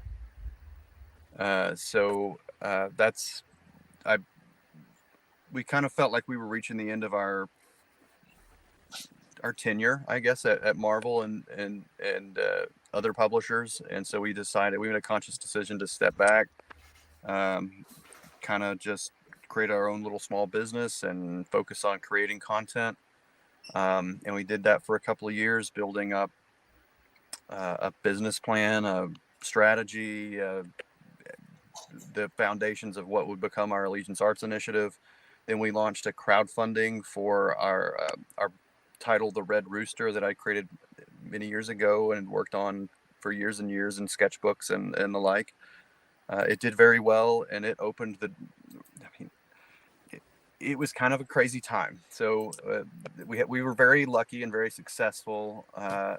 We raised a good deal of money in our very first day, and within 3 months, that opened a lot of doors. And within 3 months after the launch of that campaign, my wife and I were presenting Walmart with this business plan I'd cooked up around a startup publishing company with sort of family accessible or family shareable content. It's not junior content, but it's teen content that grown-ups can enjoy and with their kids, and they're coffee table comic books. They're meant to live on your coffee table, not be put in a box, meant for families to share, for uncles to share with nieces and nephews. It's those kinds of books that are, appropriate for a large retailer like that. So that was our strategy on the content, which is the kind of content I want to make anyway. And we set about in 2019 building this company, creating our titles, The Futurist, Red Rooster, Bass Reeves, Nora's Saga, and then launched those titles in May of 2020 into Walmart stores, and have been doing that ever since. And it's been amazing. It's been an ordeal. It's been a learning experience. It's been kind of the ride of a lifetime, which will only get better. So I hope that brings you all up to speed. Yeah, so that was kind of the big question I had for it, was the fact of like finding out you'd like launched this company is absolutely phenomenal, and the fact of like it grew so much during a period of like the pandemic when so many comic book companies were struggling. But like to find out that you'd gotten it into like Walmart stores across the country. Yeah, it's just a phenomenal. Like, I mean, like DC tried that not too long ago to get back into Walmart, and it bombed like terrifically. Nobody was buying them, but yet you're making a success being in there and selling in Walmart. Like, to put it bluntly, like, how did you pull that off? Yeah. Like, how did you make that How work? did I pull it off? A lot. I mean, I was prepared for one. Like I spent hours and hours on the phone talking with artists and trying to gauge their interest in being involved in this potential thing. It was a lot of. Fortunately, we're in Arkansas, so that's where Walmart is stationed, and we lived 3 hours away from their headquarters. So I just knew some people that I met some people that knew not Walmart people, but the people like the vendor reps, the people that have the connections to Walmart buyers and Walmart executives. And so I sort of worked my way up through several meetings and several pitches to finding enough people that were interested in what we were doing. So we had all the kind of the people there, the distributor, the vendor reps, interested investors, and just put all the components together, and then got a meeting with the books buyer at Walmart, and we prepared, and we're really very buttoned up and very organized, and we did a heck of a job. I'm very proud of what we accomplished, and yeah, as you should they be. said yes, and we were.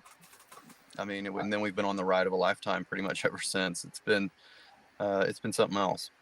I bought some. They're fantastic books. I'm sorry, what'd you say? I bought some of your books, and they're fantastic. Thank you very much. We gave them everything we had, right? I mean, if you're going to go, it was definitely a bold strategy to circumvent, and this is the time for bold strategies, in my opinion. So no matter what your avenue is, everything has changed in all of comics and all of the way the media is consumed. And we had a very interesting, bold strategy to go back into mass market retailers with a family-friendly content piece that separated ourselves from our competitors. and not doing superhero books, sort of multi-genre universe books, and just we were bold and daring, and we're committed to delivering. Everybody we got involved with, every creator, they're very, very. We're so blessed to be working with like talented, great creators, and all of them are great people. And everybody put their best work in, and I felt like we went to market with really, really strong books, and we had to. Like it's like kind of the big stage. You can't really fail on the big stage. So we worked hard and delivered our best work. Absolutely. And what's the response that you've kind of gotten from the community, like from Allegiance? Because the response, well, I mean, it's comic books, so the responses can be varied. Most of them are extremely positive. People are very passionate about their comic books, and they will let you know exactly what they think about it. So that's just the nature. That's just the nature of being a comic book creator, or a content creator in pretty much any medium. But yeah, the response has been really really great. I mean, it's been a privilege. It is a privilege. That's awesome. And we do have one question in the chat that's popped up for you from the R2D2 for Life on YouTube. It said, are issue 4s going to be in print in Walmart in the near future? I saw the digital is available. I think they are. We're in a temporary. We're figuring it out. So they should be, and Walmart expects them to be, and we're just crossed an unexpected hurdle. So they should be. No problem. I just don't have a date on them. No, that's fine. I hope that works for you, R2. Hope that gives you a little bit of information. But yeah, and what were some of the major lessons and teachings that you learned then from your time at Marvel? Because you had the opportunity to work there and be essentially one of the big two companies, the biggest comic book company in the world. And, you know, most people would like get there and settle and say like, okay, I've made it to Marvel. This is me. I'm good. But like, what lessons did you learn from there, and it led to you of going into your own direction and doing it? And lessons learned from working for Marvel. I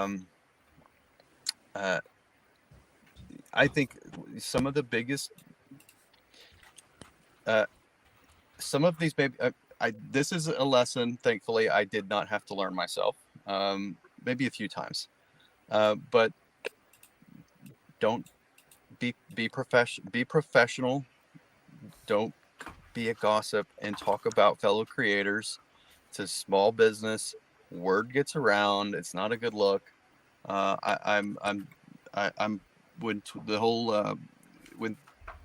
the Twitter thing perplexes me beyond belief.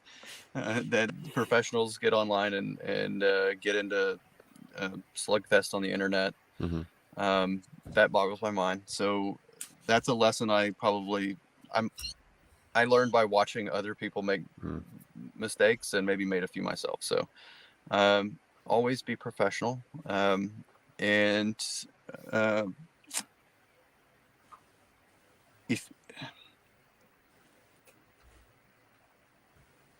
deliver your best work. Deliver your best work. If you need more time, tell them. I cannot support that answer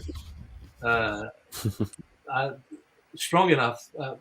It's a fantastic answer, because we just talked about earlier in getting connected with everything. But at the same time, as we are getting connected with everything, there's always the best, perfect man is that one who can control the tongue in this business.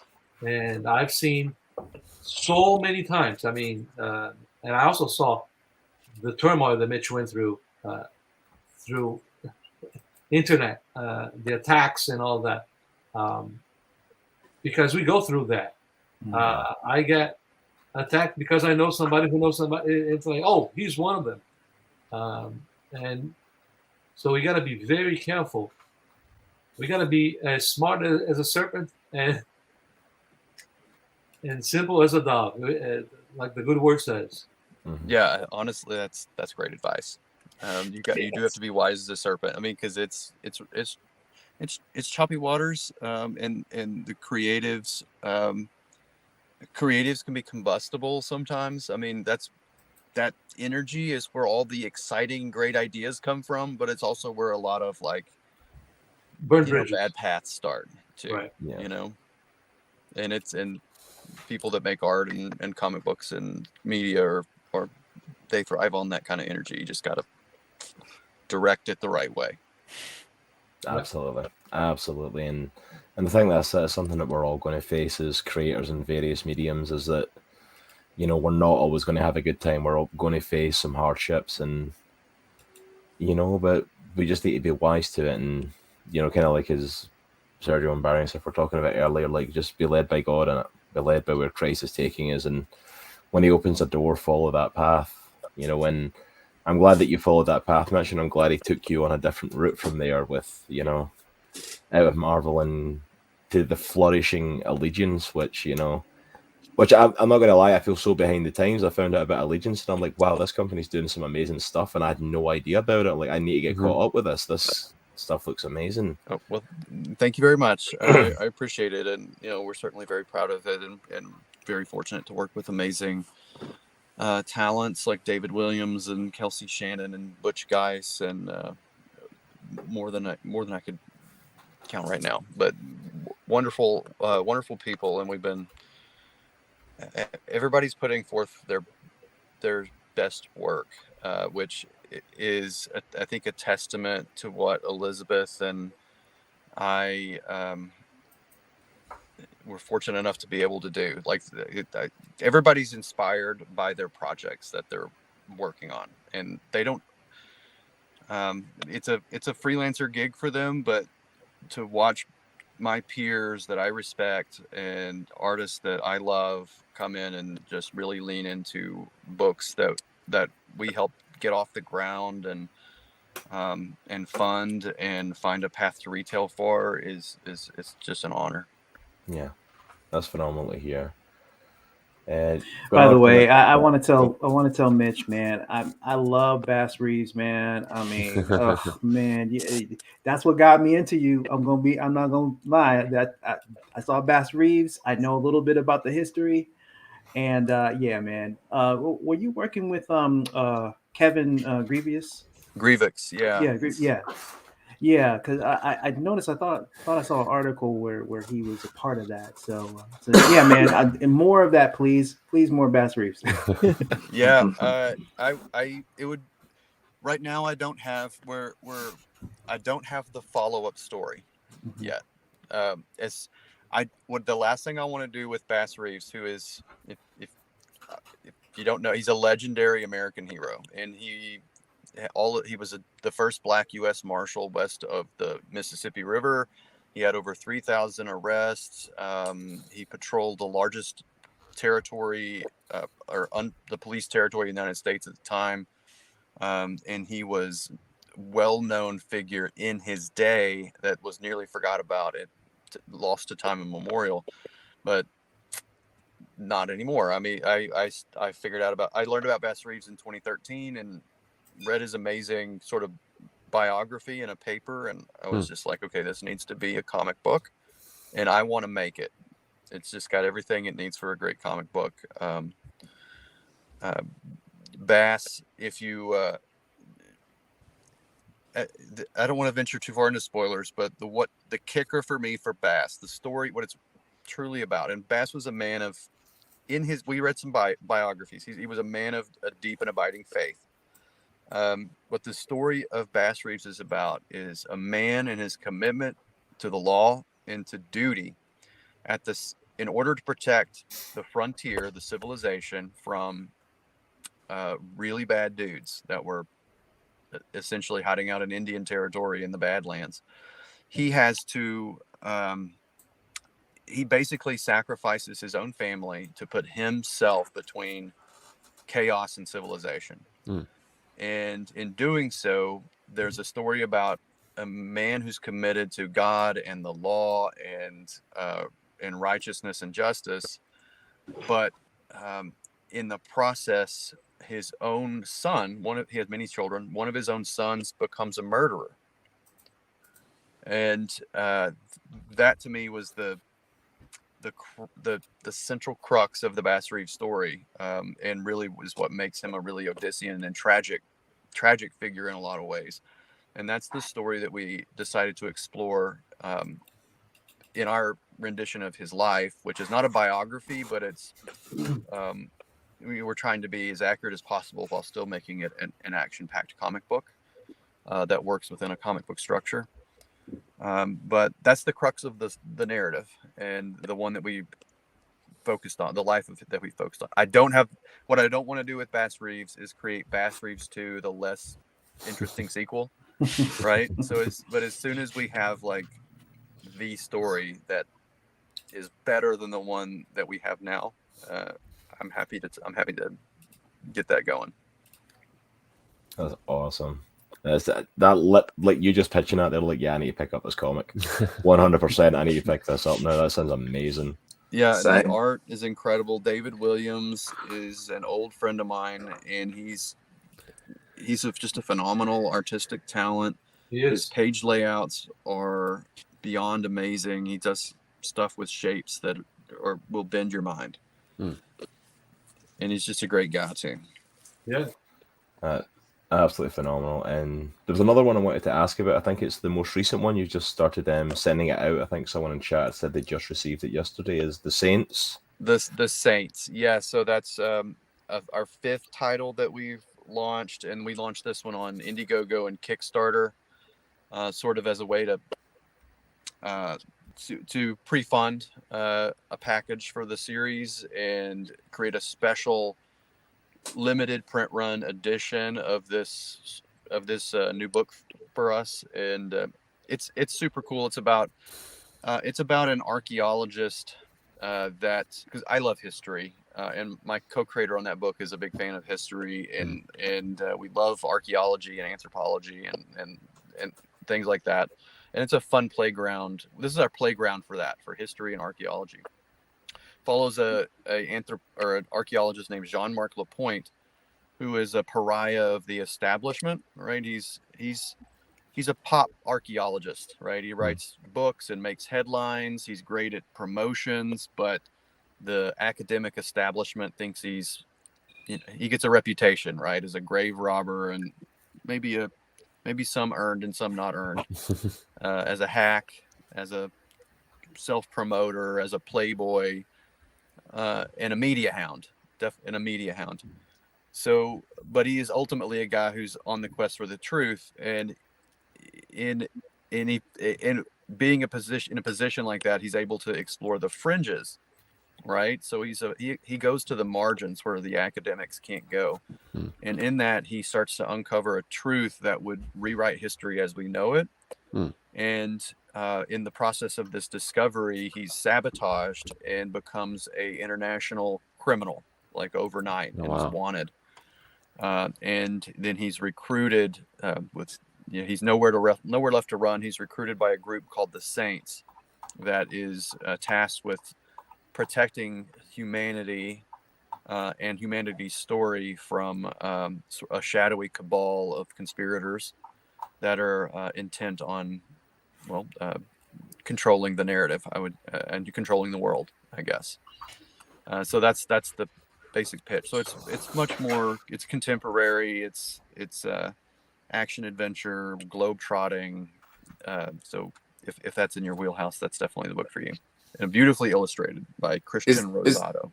Is that still available on Indiegogo? Yes, it is still available. We have it's on Indiegogo. We've the campaign is fulfilled, but we're leaving it up for a little while to make some orders. Oh, thank you. Yeah, Mark put it in there.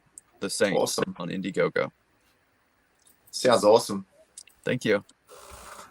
Yeah, it sounds, honestly, the works that you're doing at Allegiance sound amazing, Mitch. Like they're sounding phenomenal, and I love as well that with just like 5 books, this is your 5th book in there. Like they're so different and so varied from each other, and it's like, and it's something that I think a lot of people who are comic fans are clamoring for now.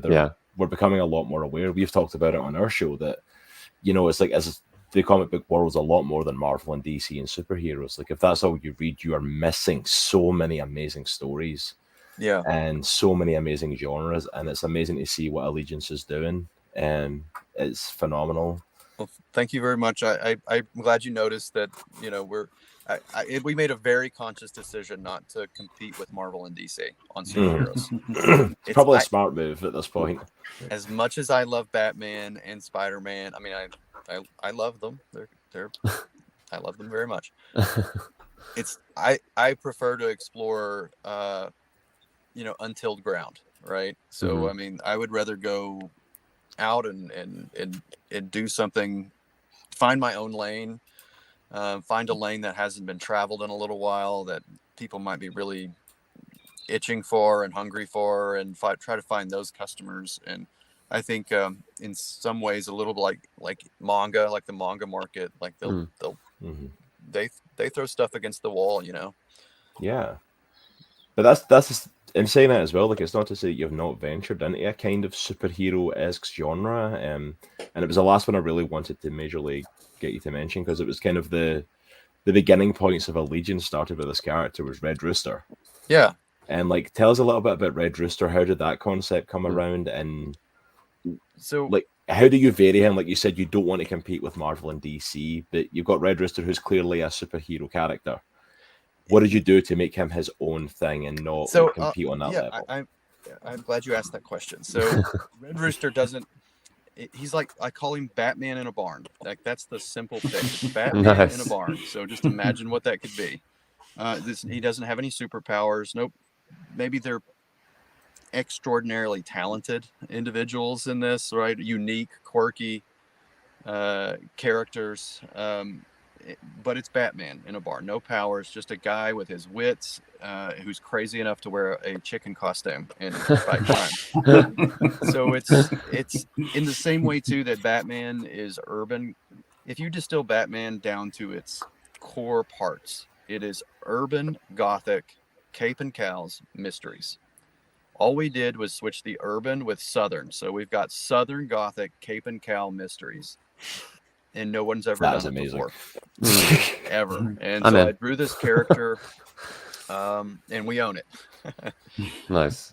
So it started as a sketchbook drawing. Like, I just drew this character with a fin on his head and a red cape and these crazy wacky striped pants, like a Kentucky Fried Chicken like bucket. And I wrote the name Red Rooster next to it, and I just couldn't stop drawing him. Like, it just became this character that danced around and jumped around in my sketchbooks. And it took a while for the full story to begin to materialize around this. I threw a lot of things on the idea board that didn't quite work out. I won't get into all the things that didn't work out. Those aren't important. And then after, I kind of hit like a critical point where I was like, okay, we need to do something. I really want to do one of these books and do a crowdfund, and let's see where this takes us.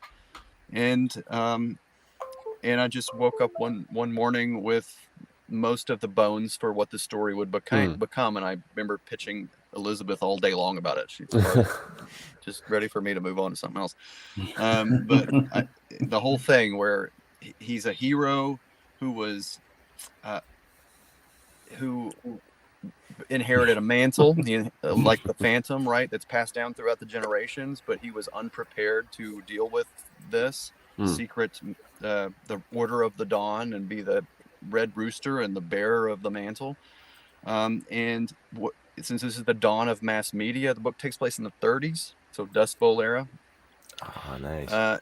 Since this is the dawn of mass media, and he's this vigilante guy out here in a crazy costume, he becomes like a celebrity, like a folk hero. Essentially, he's a 1930s folk vigilante turned folk hero that's made nationally famous. And he's on the cover. He and his teammates are on the cover of cereal boxes and Wheaties, and they're the spokespeople for a cola brand. They're called Kapow Cola. It puts the zing in your pop.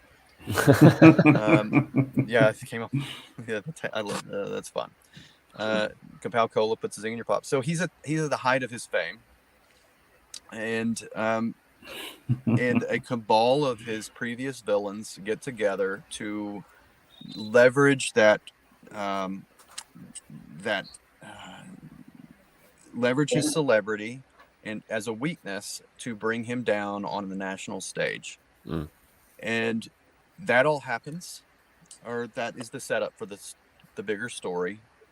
And the rest of the story, and it does, he becomes a pariah. He's wanted. He's a wanted man. He's lost everything. And the rest of Red Rooster, as it goes from here, is about a man who disappears for 5 years and comes back into town trying to pick up all the pieces. I'm pitching you now, I guess, where the story is going from where we left it off. But hey, I'm all for it, man. Essentially, Strong Boy, who's his former right-hand partner, is now the sheriff of Big Town. And Frank comes back into town and finds that Strong Boy is the sheriff, and Frank or the Red Rooster is wanted. So his former partner's in a pretty nasty, conflict. Bad guys have really creeped into town, and they have major plans to run rampant on humanity. So they need the Red Rooster now more than ever since his absence. But he's a pariah in the media and a wanted man, and kind of everyone has turned their backs on him because they blame him for everything that went bad. But ultimately, through his celebrity, through the radio serials that they did about him, the complex nature of being a hero was distilled into like kind of simple marketing slogans, and the core idea of the Red Rooster and the Order of the Dawn is carried in the hearts of the super fans, right? So there's almost like an underground fandom for Red Rooster that pulls him back in to the fight, and that's where we're going with the story. So the lens is about this small town. It becomes much more of a show about these huge characters in a small town, almost like a Thursday night, early 90s, CBS television serial about a small town sheriff and a semi-retired vigilante running around his town. I mean, it becomes almost like a David Lynch kind of Twin Peaks type of deal. It'll be a lot of fun, and I'm super excited about where this is going. That sounds awesome. That sounds really awesome. Like, thank you. Like, yeah, like I mean, like every single pitch of these books you're telling me from Allegiance, they all sound amazing, Mitch. And like 100%, I need to start getting into some of these series and checking them out. They sound amazing. Well, thank you. You can go to our website, allegiancearts.com, please, and sign up for our mailing list. We have digital editions for everything we've released so far. That's all up there. You can check out digitals. And some of our books are still in Walmart at this. Some of the episode 3 should still be in there. You can order all of our books on walmart.com. So you can go to walmart.com and order the books that we've published so far and get caught up if you want the physical copies. Awesome. And I'm throwing that link in the chat for everybody there as well. So go ahead and check those books out there.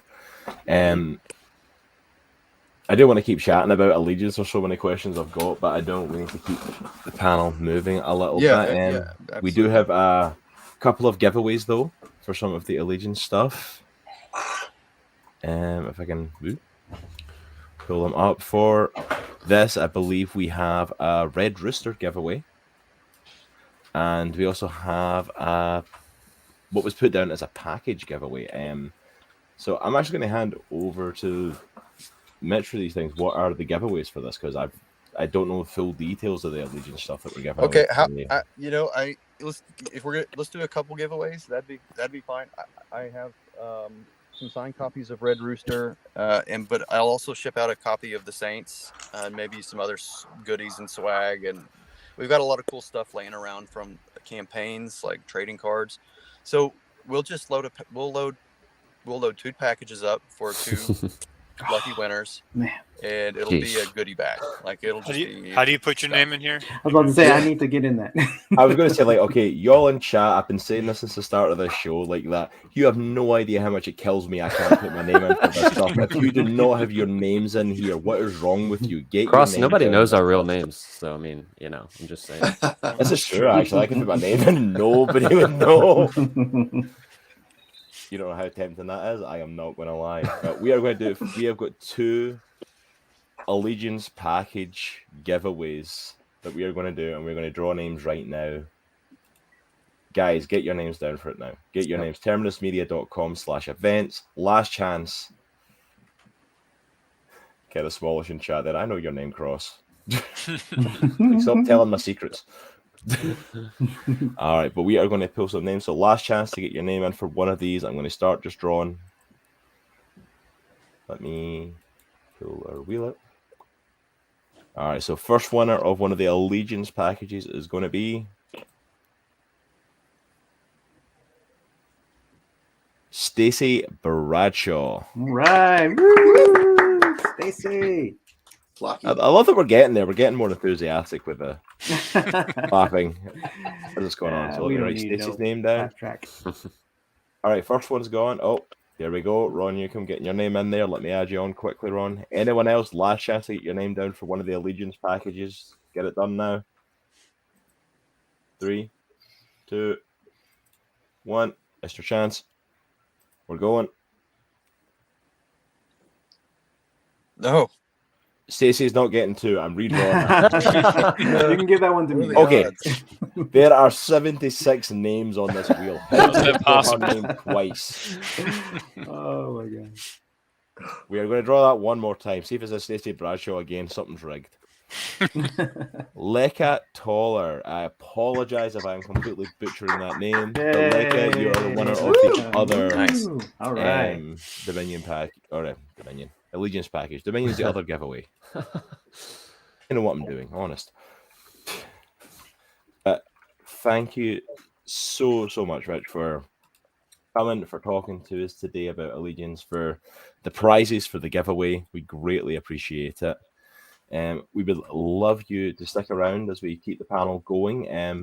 You're not here to stay here, though. If you need to go, if you need to disappear, I know you're stuck in your car in the middle of nowhere stealing Wi-Fi to be with us today. So if you have to take off, by all means. That's why I wanted to try and get all your stuff like what we could before something happened. And well, I appreciate it. I'll hang out for a little while longer, and then I'll send you guys a chat when I'm ready to slip awesome. out. Absolutely. If you whenever you Thanks, need to Mitch. take off, sir, you take off. Thank you so much for that. And well, thank you very much. That was phenomenal to hear. And just while I'm posting stuff in chat, let me do this. I meant to do this before Daryl left as well for his. But if you want to follow with Allegiance on any of its social media or its important links pages, here we go. I'm going to chuck them in chat. Go and find everything you need to on Allegiance, and then I'm going to throw stuff up as well for Daryl and for Matt, who's still with us, sitting quietly up in the corner there with his nice smile, just showing off. Just hanging out. Just hanging out. It's great. He's very, very well behaved. Yes, he's a very well behaved gentleman. Up in the By the corner way, there. Sergio, I saw your dog come in. Is she okay now? She seems to be, yeah. Awesome. Okay, Yeah, good. Awesome. I haven't had a chance to talk to my wife about it, but she was looking good. So Well, awesome. good. Answers to prayers. Yes. Yeah, I'm glad she's doing okay. For anyone who came in late, we were worried that Sergio's dog might have some bad news going on and she wasn't doing well, but she came in and greeted us all, so she seems to be doing pretty good now. Yeah. So we are so grateful for that. Yes. So we are going to transition over. I'm actually going to transition over to the gentleman in the top left corner, our other nice, quiet gentleman who's been sitting patiently, to Mr. Barry Cook. Hello. Hello, sir. That's fascinating. I know some comic books I'm asking for Christmas. There you go. There you go. Barry Cook's buying your comics, Mitch. Can't get much better than that at this point, really. But Barry, we've obviously got a chance to talk to you earlier on, talk a lot about your work with Disney and the amazing stuff that you did there. Want to give you the opportunity if you want to go in depth in any more of that stuff and about your experiences there. But we also want to delve into the stuff that you are currently working on, and a lot of the stuff to do with the Jesus Film Project, which we've not had a chance to talk about yet. I'd love to talk a little bit about that. I came to after Disney closed its studio here in Florida, is where I was employed in 2004, the same time the Australian studio closed, and one in Paris and one in Tokyo, by the way. But around the same time, within 4 or 5 months of each other. I had met some. I had been. My wife and I had supported the Jesus Film Project because I always loved the idea of telling the story of Christ through film and spreading the story that way. And so we were just, your average supporter of that ministry project. And so I began meeting some people here, and they moved their world headquarters to Orlando from California, just before that time. So I got to know some of the people, Jim Green, especially there, Irv Clacius, who's produced the 3 short films. But I just sort of had a notion of you've got this movie that was released by Warner Brothers originally in 1979. It's almost like a biopic of Jesus. It was narration and sort of a little, and today looking back, maybe a little bit of a boring film, but a very based on the book of Luke and very accurate biblically in that regard. But my idea was, well, one of the big things in making animation is all the, recording all the dialogue, getting the cast together and getting all your actors. And I said, you've got this movie. I said, what if you took this dialogue content and made new animation content with it, or use it as a basis for new animation content? Completely reinvent the visuals. And at the time, I was really into manga myself and into anime, Japanese anime in sort of a big way. And my favorite movie of all time is Millennial Actress by Satoshi Kon, one of the great anime directors. But I said, if we do a film, we can't just a bunch of Americans fake making a Japanese movie. We've got to get Japanese filmmakers involved. So although I did, sketch out the screenplay, did a lot of the storyboarding, worked with some friends I'd worked with at Leica, a good Christian brother there, to do some storyboarding on it. I was in England at the time working for Aardman, but after hours we worked on a short film we called My Last Day, and I mentioned a little bit as the point of view of the last day alive of the thief, who was the repentant thief who was next to Christ on the cross. So that's his story, and sort of it's an 8-minute film. We also did a flashback, maybe the crime that put him on the cross. Totally fictional, but likely something along those lines, a robbery that where he stabbed a man who ended up dying. But so anyway, we got in contact with Studio 4C in Tokyo, which is a phenomenal animation studio there. And they raised the money to do a budget. And once I had sort of done the pre-production, and then I stayed on approving character designs, but then I just said, look, you guys make this your film. The amazing part about it was the animators all bought Bibles. Now, if you know anything about Japan and Christianity, the two don't mix very well at all. So very few Christians there. But all the animated, the first question they had was this a real person? This Jesus guy? And they're like, yeah, I mean, that was their question. And you're like, yeah, he's real.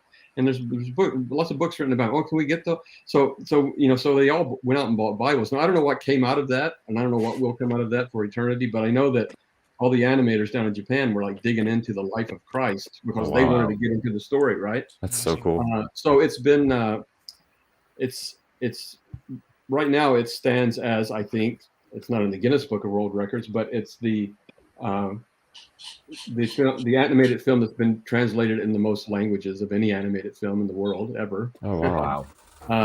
Probably around 250 at this point, maybe close to 300 languages. I mean, the big studios, when they do their films, they may do 26, 32 top languages maybe, but all sorts of languages. And that's really just using that big vault of worldwide languages that were done for the Jesus film. So it's all biblical content in terms of what the characters are saying from the book of Luke. And so that was anime, 2D anime, and we said, well, maybe, and it was a pretty high budget for that film, 8 minutes. I think we animated about 8 or 9 minutes, and then we began doing developing another project, which was ended up with the title Legion, but it's about the demon-possessed man whose the spirits were driven out by Jesus into the pigs. So that was the second, and we did that CG. And here locally, with a fledgling little animation studio and a really minuscule budget, you know, we look at it and say, man, we wish a lot of it could be a lot better in terms of the art, in terms of everything. But we did what we did, and again, that film has now been, you know, it's been dubbed into many languages, and they're just getting huge response around the world from these. But because people are there's a lot of Christian content in short snippets, little things people can watch on their iPhones and things, and this really fits the bill. That film was about 4.5 minutes long, and then the last one that was just released this past Easter that we worked on, we called Chosen Witness, which is Mary Magdalene's story, basically. And we took two films, dialogue from 2 different films that Jesus Film had done, Magdalena and the Jesus Film, and we used dialogue from both. And of course, for English version, we overdubbed some parts with different actors or something that's more suited to the design of the character, perhaps. But again, the same fledgling studio here in Orlando, but you know, they're getting a little better. A lot of them were students and things like that. So I really can't announce what we're up to next, but I can probably say I've written a screenplay for the Jesus Film for a feature-length thing. We'll see what happens in the future, but Lord willing, that would be a great project to continue on. So we're doing some work on that still right now. So and all those projects, all those short films are available through the Jesus Film app, which you can download on your phone anywhere in the world. JesusFilm.org. You can find those films there, and many other films, a lot of other live-action short films. For anyone watching, I have put the links into chat for that, for JesusFilm.org and for the YouTube links. And they're all there. I think they're all on YouTube also. Yeah, I put the links in there. And the nice thing about those films, try, you can go with them. The mothership crew and Jesus Film Project, they're not looking to monetize anything, so they're more than willing to just put it everywhere they can find it, and they don't care.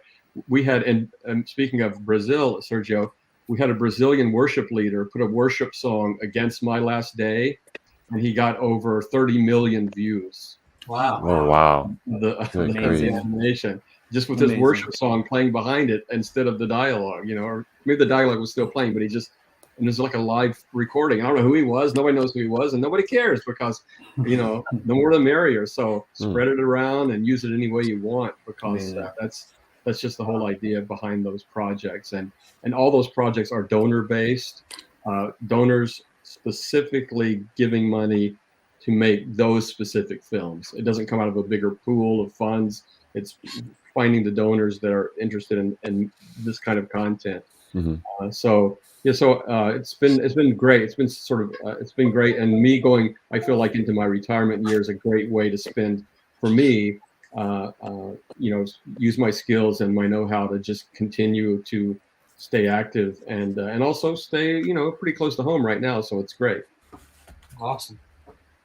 That's phenomenal, and the projects, and I've seen them as well. Like when I found out we had you coming on, I went to YouTube and checked out the short films that you done with Jesus Film Project, and they're phenomenal. They're so well done, and I'm excited to see what you can do with a feature length one, you know. And obviously, you can't give any details on it, but I'm excited to see what else is to come in any future projects with the Jesus Film Project. It's an amazing pool for creators coming together to tell biblical stories and different versions, different animation styles. Like you said, like all 3 of them are completely different styles from one another. Right. There's an amazing array of talent that's on display with the Jesus Film Project, and from yourself in your videos as well. If I may say, Barry, you're definitely very... Dominic Cariello, who I worked with at Disney for years. He's usually working as a director through production of those short films, and I'm really on the front story end, heavy on the story and heavy on the visualization, what the films should look like and what they should feel like, and just that whole part of it. So it's absolutely phenomenal. And do you have any other projects coming up? I know you kind of mentioned briefly. I don't know if you can go into detail about it, of stuff coming up with you're working on with Daniel, for example. No, this is, we hope to have this time. I don't have any word to announce it yet or any place to check it out. But we will be launching a campaign of sorts. It's an audio play, and part of it was inspired by COVID lockdown. I had written a screenplay. I'd written a screenplay after my father died. That was really a cathartic story. It was a ghost story, but it was really cathartic and just dealing with death and grief and different things and sort of memories from childhood. And one character is an artist and this a painter that does portraits and it's I would say it's sort of almost like a dark comedy, but it's sort of funny. It's sort of got some funny bits to it. And it's like watching a movie with your eyes closed. I mean, that's really what it is. It's a movie with no visuals. You just listen to it, and we're trying to just bring out the whole detail of the environment through sound. And for me, it's like a real stretch because I've always been all about visuals, but to do a story this way, and it's been a lot of fun. It's got some music in it, one original song in it that we just recorded in Nashville a couple of weeks ago, and I actually just laid down the vocal tracks last Saturday. And so it's my own project, completely funded out of my own pocket, and just so I don't know if it can be a business or not, but it's just a story that I was compelled to tell. That's amazing. That's absolutely awesome, and it definitely sounds like something worth checking out once it comes out. I look forward to hearing more details on that as well. It's called The Happy Place. That's the title of it, The Happy Place. Can we give them the setting too? The setting is in the rural Tennessee in an old farmhouse. It was sort of written to be a low-budget feature film, so almost the way you would set up a horror movie. Most of it takes place inside of one house. Nice. And it's a young man who's hitchhiking his way to Woodstock in 1969. So the soundtrack and everything, it's pretty fun. And he meets a young portrait artist, a very attractive young lady who's a portrait artist, whose husband is a Vietnam vet who ain't quite right in the head and ends up killing him.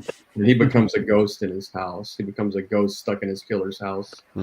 Yeah, so it's a bit nuts, but it raises a lot of questions about life, death, and the afterlife especially. So we go there. That's phenomenal. That sounds like such an intriguing story. It really does.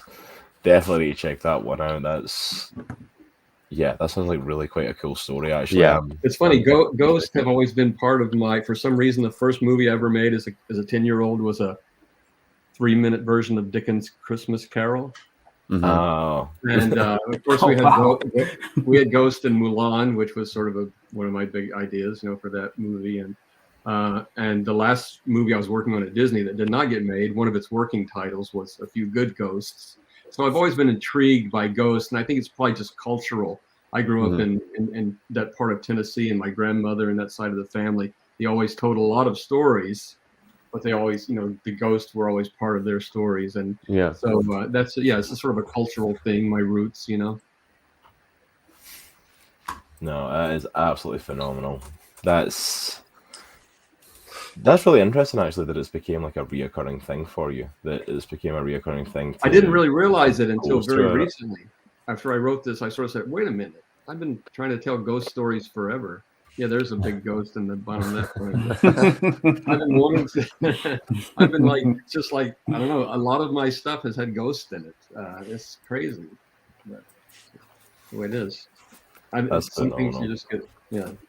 It's subconscious. I think. I don't know.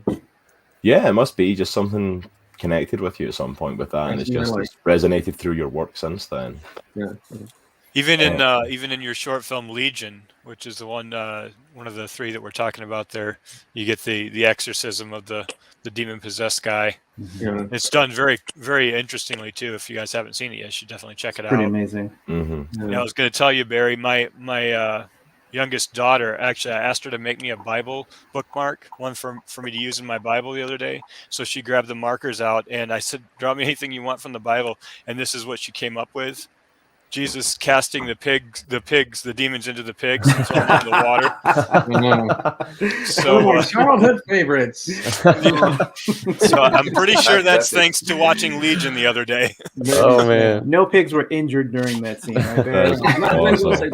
Those three films, My Last Day is not for kids. It's really a bloody, very violent anime film. Legion is more intense.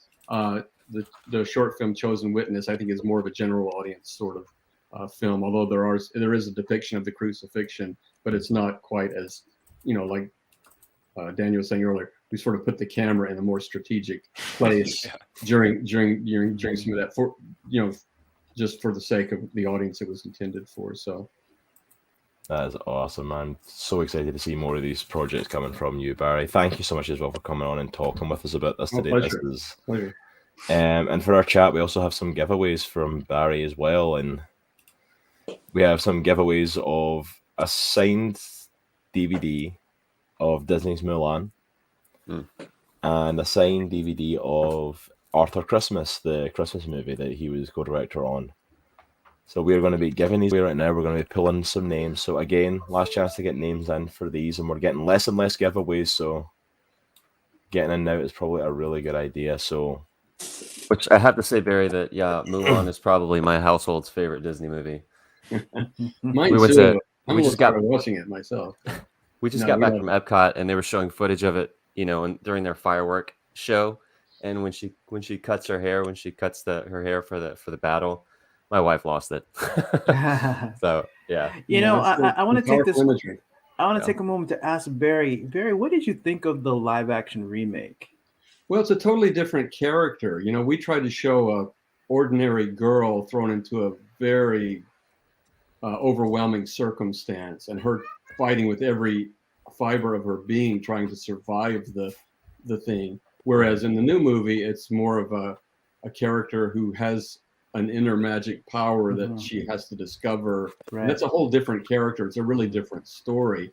I went to the world premiere. I was invited to the world premiere, the March when COVID started, the March of year before. Yeah. So, and I think it was the Hollywood Super Spreader event. There were a lot of actors who had just come from China, and it was right in March there. And, but I enjoyed the movie a lot, but yeah, I think it's a very, very different character. So in that terms, you guys all know, it's a very different story when the character drives the story. So it's, but I really had nothing to do with the live action other than it was based on work that I'd previously helped author and do. So.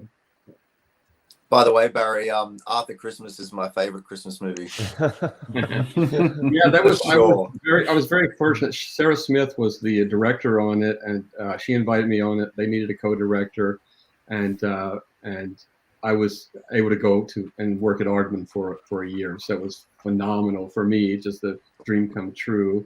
And Pete Bainham, her co-writer, should get a lot of credit for that movie. He's just a comic genius, works a lot in Hollywood on a lot of comedy movies. But yeah, so it was fun. It was great fun. Awesome. That's awesome. All right, let's go ahead and do this first giveaway then. I think the guys have all chatted and gave you plenty of time if you want to get in on this. So first drawing, this is going to be for the signed Mulan DVD. And our winner is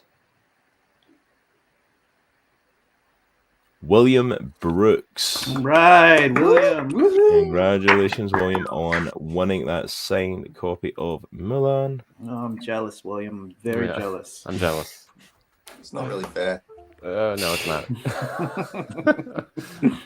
For saying that's what I found out about what all the giveaways were. All right, and right into the second one then. I'll just double check there's no extra names for the signed copy of Arthur Christmas. Just in time for Christmas. Yeah, just in time. No, go away. I don't want to review your app. Really? Really, right in the middle of it. We almost waited 3 hours before it asked me to rate it. We're having a panel here. Sarah Marion, you have won the copy of Arthur Sarah. Christmas. Delayed applause. Nice. All right. Thank you so much, Barry, for that opportunity to just to just hear about it, like, it's just amazing. Like this, like, guys, we have talked a lot about Barry's career during this panel as much as we can. We've not even touched most of it. There's so many things we have not had the opportunity to talk about. This man has got such a storied career, and it's absolutely just look into some more of the stuff he's done. I mean, and keep an eye out on the stuff from the Jesus Film Project. We will be happily keeping an eye on them and to see what amazing work keeps coming out from there. But all right. Sorry, we're getting messages from Sarah. She's like, people are getting her caught up with the fact that she just won something. All right. So, I don't want one last opportunity to kind of chat. I know we got a lot of his story earlier on today, and I'm not gonna lie, like, it's Sergio. We got most of Sergio's story earlier on today, which was absolutely phenomenal. I think he answered most of my questions before I got a chance to ask half of them. Telling about his time working with Marvel and DC and getting into the Action Bible and stuff. And it's like, which I'm not going to lie, I'm not complaining in the least. I could sit and listen to the man talk about his career for hours. But Sergio, we're going to do a giveaway for some of your items. Let me plug in the middle there.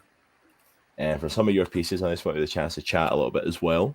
And we have a signed Action Bible that we're going to be giving away.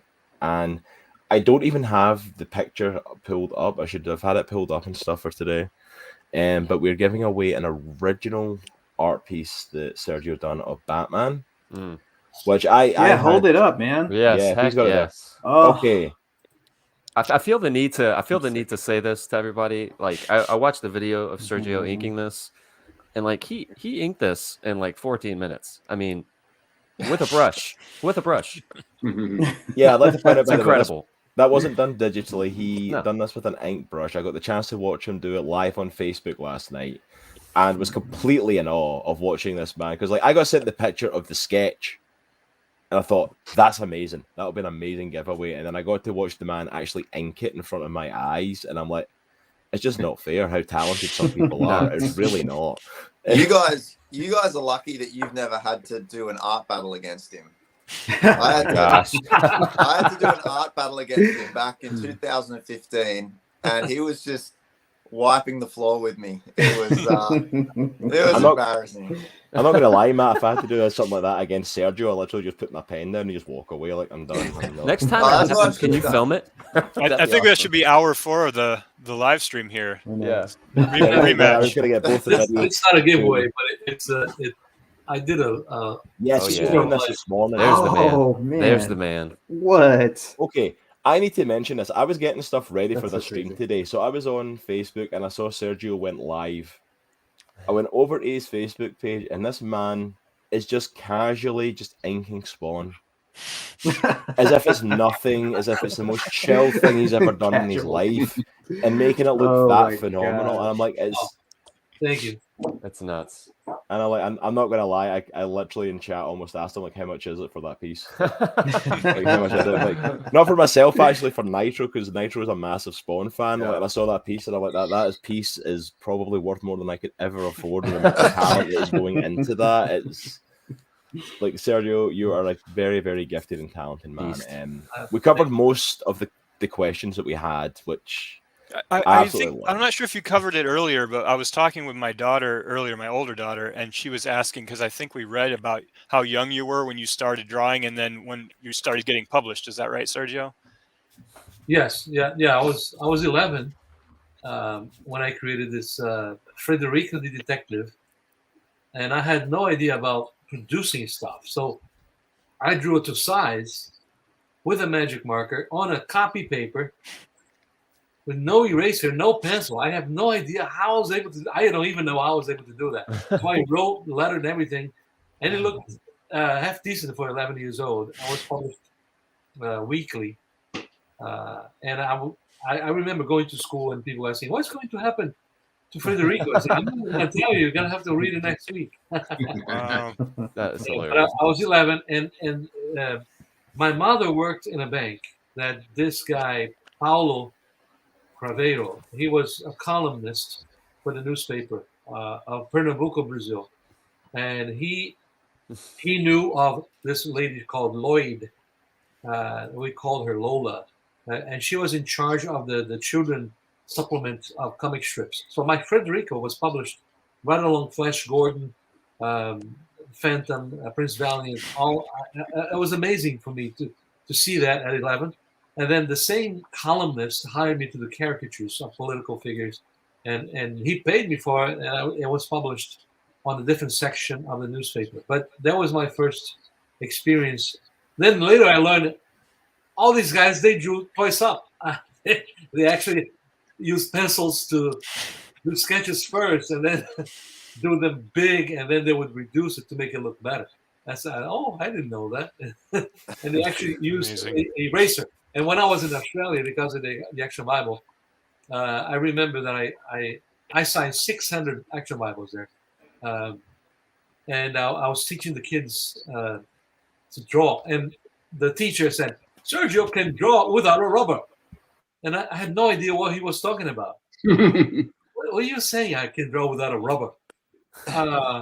What is a rubber? It's an eraser.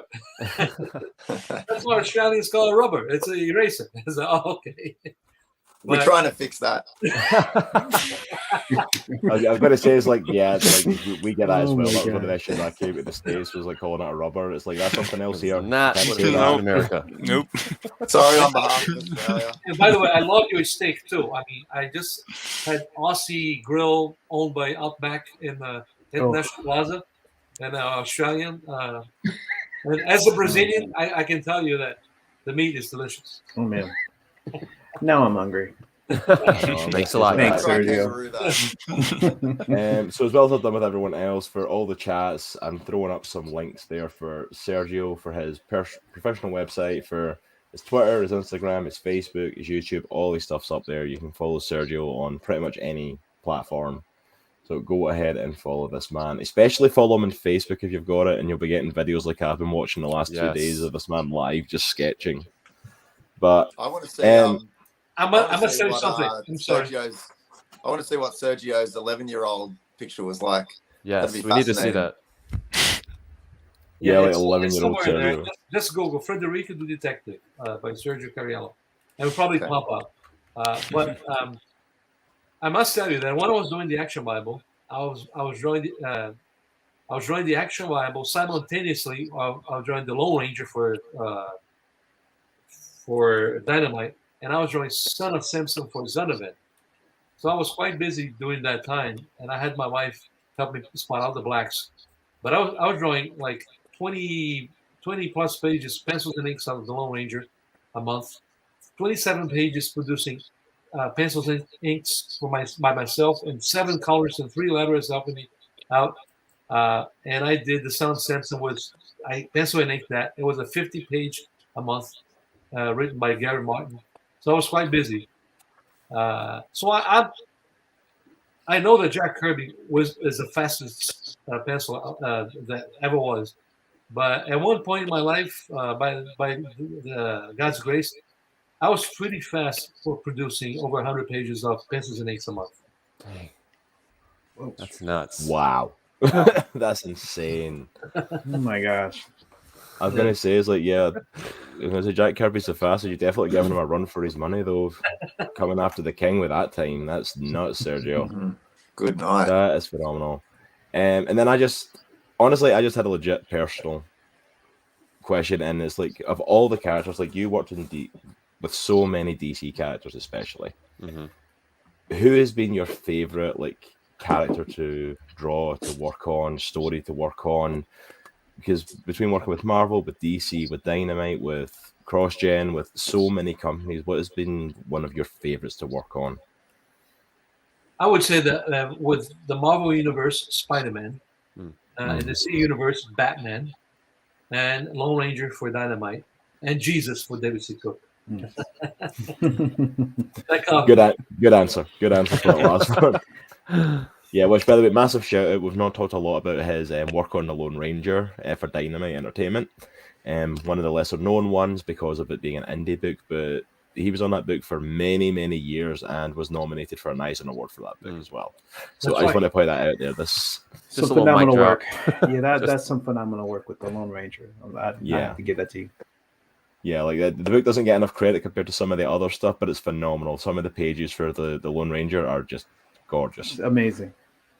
Thank you. That was a fun project, and I wish that when Disney did the movie, that they followed somewhat the Lone Ranger that I drew, because the movie was completely different from the Lone Ranger that I did. There we go. Got a fan in chat that's a fan of the Lone Ranger work. Actually, that last comment was from Hootsie, who is the Samson sculptor, and he's from Brazil. Yeah, he's from Brazil as well. He says happy to have a Brazilian on the show. these Brazilians, and they can't hold them up. They are popping everywhere. We got a lot of great Brazilian contacts. I'm telling you right now, you guys are just killing it. Seriously. I know, man. I'm going to say this is all sorts of an international panel. I'm just saying, we've got people from all over the place just stopping in here. This is nuts. All right. But thank you so much, Sergio, for coming, and thank you for sharing with us today. It has been such a pleasure, sir. I'm not gonna lie. I'll be honest. Like, Sergio's the guy I was fanboying the most about meeting today. I'm an absolute massive fan of Sergio's, and it's been an utter pleasure just listening to the man talk today. But guys, if you have not signed up for these giveaways, like, legitimately, you have no idea how much I want to take everyone's name out of this and just oh, look, nobody entered, it's just me for this piece. They all got erased somehow. Yeah, like, oh, we all got erased. I can't remember who's in it. I guess I'll just have to win. Like, we have 79 names now signed in.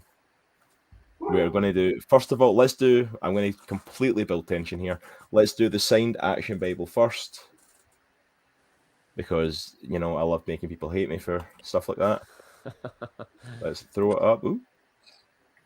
And the winner of that, nice, Ivan and Naya, one of our friends from Mercyway Studios. And he's also from Brazil, right? Another Brazilian. My goodness.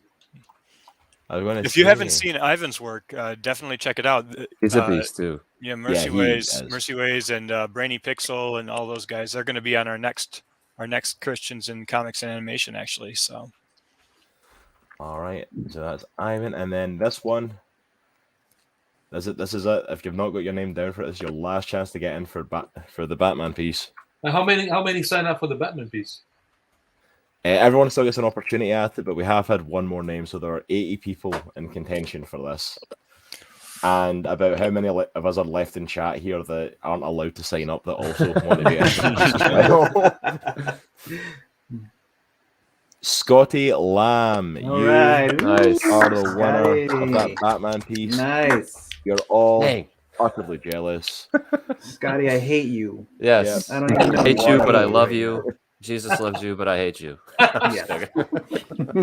I was humbled to be among all you greats over here. I mean, amazing. I mean, Barry, gee, good to meet you. Your resume is amazing. And to listen to you, to listen to all of you today, I think, man, what an opportunity. If nobody knew about today, they certainly should hear about what everyone had to say today and learn a lot from all these people. If they want to get inspiration for becoming fruitful in whatever they do. And I was humbled to be among you guys. Truly amazing moments. Yeah, we thank you, so Sergio. much. Yeah, thanks for being here. Yeah, can't thank you for your time enough, man. Thank you so much, and thank you to everyone who's been part of this today. I'm not gonna lie, this has been mind blowing today to be part of this. We still have the last couple of guests to talk to who, let's say, we're saving the best for last. Yeah, can't leave last guys in here from Terminus in last, to wrap up with these guys. But we are, of course, going to chat a little bit with Dr. Baron Bell, who was probably the hardest person in the world for me to write questions for this, because he's been on our show like 4 times at this point. Yeah. And I'm like, what the heck do I even ask Blake Baron at this point? Like, the guy's been with us for so long.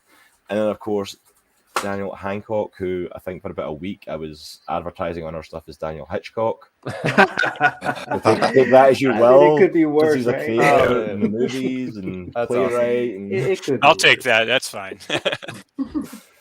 I literally one day just thought, wait, is it Hitchcock? Is it Hancock? Have I been saying that wrong for like a week? Like, yes. And it wasn't like I hadn't said your name before that. I'd been saying Hancock for ages, and just all of a sudden, like, boom, blank, went to Hitchcock. of course, we want the opportunity to talk to you guys about one of the comics that just, I think, really opened the door for us, and we have to thank you at Comics in the Cross, because it was one of our first massive ventures into talking to comic creators and connecting with the Christian comic creators. Was Dominion: Fall of the House of Saul. It is a book that legitimately blew my mind reading it. And I think I've said it to you before, Baron, and then I've said it, countless times since. Like, I grew up as a comic book fan. Mm-hmm. I grew up as a comic book fan, and being a comic book fan and a Christian did not mix. Christians, especially stuff based on biblical teachings, on stories from the Bible, they were crap when I was growing up in the 90s. In all honesty, like, they were awful. Like, you would pick stuff up in my local Christian store, and they were horrifically bad. Yeah, they were so bad. Like, I pick it up and I'm like, nope. Like, I want something that's tangible, that I can pick up and go, this is just as good as Marvel and DC. I want to read it on that level. And that's exactly the feeling I got from picking up Dominion Chapter 1. And I've had the honor of talking to you about all 3 chapters of it. Obviously, you, Baron, are the creator of Dominion. Daniel, you're a co-writer on the book as well. And it's just phenomenal. And what's the response been like to Dominion so far? Because now that all 3 chapters are out, volume 1 is now coming out. The Indigo goes up, is literally dropping. Which, by the way, just to shout out to everybody, get your orders in for that today. We're going to be giving away 1 more copy of it, but if you get your orders in today, it's your last chance to get it by Christmas. Get it as a Christmas gift today. Go to the store, pick it up. Go to the Indigo page, pick it up, get a copy of it. You don't want to miss this amazing story, which after 3 chapters is just getting started. Yeah.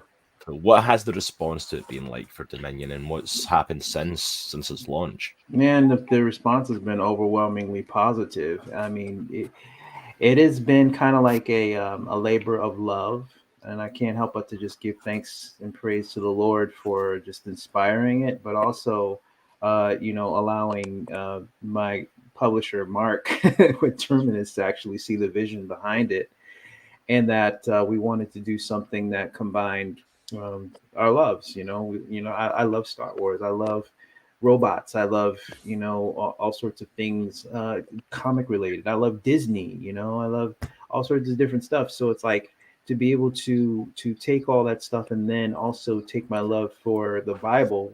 I'm a huge kind of Bible nerd, Bible history nerd, and so I was always kind of like just enamored by this kind of the story of the founding of the nation of Israel. But looking at it from the story of King Saul, because we often just kind of skip over Saul and go to David, because like, oh yeah, David, but it's like, no, it actually started with Saul, who was a very kind of a complex character, very, very flawed individual. And I like that. I like complicated. And so it's like, he wasn't just this maniac king. No, he was a very flawed king, but he had, his intentions that, were not necessarily aligned with God's. But, everyone what's the old saying, the road to hell is paved with good intentions. I mean, you start out and you have good intentions, and sometimes that just doesn't work out. But, Dominion is a story about war, and it's about family. It's about a relationship with a king, with the king with his family, and king with God. We call God the Almighty in our story, and it's a story of a son, Jonathan, who seeks his father's approval but will never get it because he's a narcissist. Unfortunately, many of us, have that experience where someone in your life who just can't connect with empathy, and unfortunately, that's the story of Saul. And so, it's just something I think that, and to answer your question about how the response we've been getting, it's been overwhelmingly positive, because we've been able to connect with our audience on a lot of different levels, not just Christian wise. I have a twin brother, believe it or not, who is complete opposite of me. If anything, we're kind of like Romulus and Remus.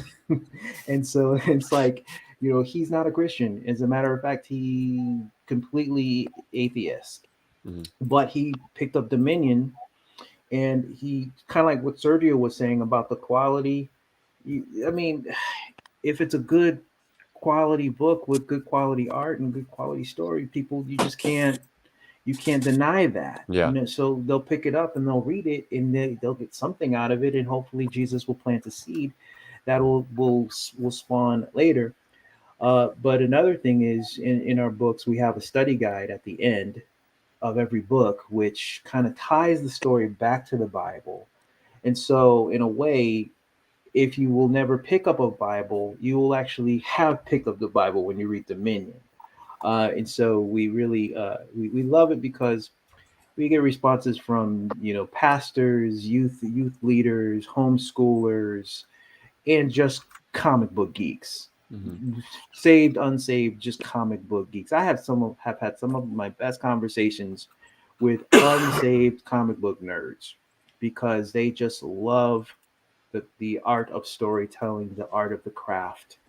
And it's just been a wonderful thing. Jesus gets the glory all around. That's awesome. It's phenomenal that it's had such an amazing reach. But that it's had such a phenomenal reach and capacity to that. And like you said, it's presenting the gospel in that way, just presenting the Bible story in that way, presenting teaching in that way is like, it gives a completely different take on it. Yeah. Because people aren't like put off as like, you know, it's like you don't look at it and automatically see a Bible story. Yet if you know the story of Saul, it's very clearly his story. It's very clearly a retelling of that, and it's a very phenomenal like gateway for that to open up to like, hey, there's more stories like this. Well, I mean, you know, this story could easily be Game of Thrones. This story could easily be Lord of the Rings. It could easily be The Witcher. It could easily be any of those things. Easily, you can put it on the shelf right next to any of those books, and someone would pick it up and initially just see, you know, intergalactic story with anthropomorphic characters. No, absolutely. Yeah, and I think it's important. Like it's been said a couple times here today. Like I know for Cross and I, growing up as comic book fans, we didn't really have a ton of material. Who happen to be Christians, we didn't have a ton of material that we thought maybe was up to par with the big two that we're producing. That we could be like, this is our stuff. This is our thing. So having like Christian based content now that meets or even exceeds, you know, what other secular companies are doing is, I think it's crucial, because I think we as Christians should be, again, it was mentioned earlier today, but we should be producing the best stuff. Well, that's what Barry said. You know, yeah. our Jesus is the creator of all of this stuff, all of it, entertainment, everything. You know, listen, there is nothing new under the sun. You know what I'm saying? The biblical story of good versus evil has been carried down through storytelling for millennia ad infinitum. There's nothing new. And so we as Christians cannot run away from this stuff. I think we have shunned the entertainment industry. We have pigeonholed Christians into this little niche corner that really doesn't have very much influence outside of just Christians. That's kind of what Cross and I were talking about earlier, actually kind of subculture-y. You know, we retreating back, you know, into the realm of the church and the Christian media, and, you know, with the amount of Christian movies and stuff coming out now, and all the entertainment stuff that can be strictly Christian and for Christians.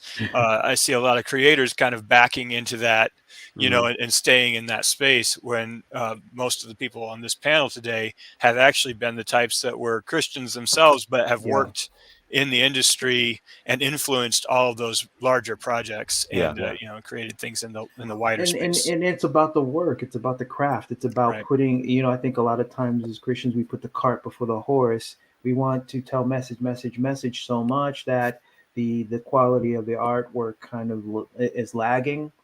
And, you know, we need to kind of have our life first and foremost be reflective of our relationship with Jesus Christ. Everything that we do will be infused with it. And we're not trying to alienate anyone. We're just trying to tell good stories from our Christian worldview. And I see in the chat, Rudzi, I mean, I see that you're saying you're not proud to say that you're not a Christian. We're not trying to alienate anybody, whether you're Christian or not.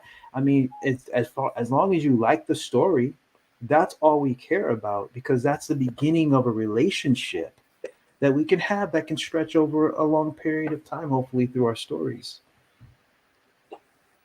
No, absolutely, and I think that's it. It's like there's nothing wrong with creating stories that are for Christians. There's nothing wrong with creating movies and books and comics that are specifically for a Christian market and a Christian audience. There's always going to be people like that, like even where we stand on Twitch here, it's like I've always kind of stood on the fact that we never shy away from proclaiming Jesus Christ as Lord. Mm-hmm. We've never shied away from it. We've never done that. But at the same time, there are literal Twitch streamers out there who are Christian, who do church on Twitch and who do Bible studies on Twitch and who do that. And that's not a bad thing. Yeah. I'm glad that opportunity is out there on Twitch, but that's not specifically what we set out to do. We set out to share the love of Jesus in a completely different way and creating a place for everyone to come. Like if you walk in a Comics in the Cross, you're welcome. You're part of being here, and that falls into all other sorts of media. Like there's nothing wrong with creating stuff that's more the Christian based, but there's also this audience of non-Christians out there who can still enjoy this and still be brought in with this stuff, and still everyone has the opportunity and the right to believe what they want to believe, but they also have the right to either kind of read our stuff or read something else. We're not ashamed of telling our stories the way we're going to tell it from the Christian worldview, but we're not condemning anyone either. And I see Jacob in the chat. Jacob asks, is it fair for non-Christians to be punished if they genuinely don't believe in Christianity, as it's not their choice what to believe is true? No, I don't think it's fair to punish anyone for their belief. I mean, you are free to believe what you want to believe, and I will respect you for that 100%. And we can connect as fans. Mm-hmm. You know what I'm saying? Yep. Just like I connect with my twin brother, we connect as fans. We love Marvel. We love some DC. Mm-hmm. Yes, we agree on certain things. I wrote an article recently where it posted in the Christian Post about the death of the superhero and the fact that there's kind of like this slide into moral relativism, and I got a lot of backlash on that, especially from a lot of Christians, believe it or not. But but it's an opinion. Everyone has the right to believe what they want to believe, but you also have the right to either stay and enjoy the book or go read something else, and that's your right. Yeah, I see Hootsy's comment here. Yeah, definitely bringing passion to the biblical stories. That's what we're trying to do. Taking stuff that's been told many times and bringing new life and new creativity. And really, Dominion isn't really an adaptation or a translation, of the Bible story. It's really kind of loosely inspired by it. So basically, we're taking these timeless anchors of the story of Saul and David and Goliath and all those awesome moments. And you'll see us come back to those, but we're also expanding the story and really taking a lot of creative license there to be able to develop the characters and kind of weave in, biblical principles, just kind of truth that we can infuse this into the story and kind of expound on a bit more than the Bible pauses to do. So we're taking our time, we're going all this time so far. The first 3 chapters and chapter 4 is on its way. And all of that's really only covering just, a couple chapters of the, of the biblical page, as we're kind of, just expanding that story out. And we're going to, take that freedom and the liberty to be able to be creative. And so like the world that Baron has developed and, designed with all the spaceships and planets and all of this stuff, and the way that we're, adapting and kind of playing off of the biblical narrative, both are being done with that in mind, to be able to take that freedom, that creativity, and breathe new life into it. So it's the beginning of a conversation. It really is the beginning of a conversation. It opens the door for everybody Anybody can come in. We start with fans. We're all fans, so If let's I can enjoy. interject, Let's have fun.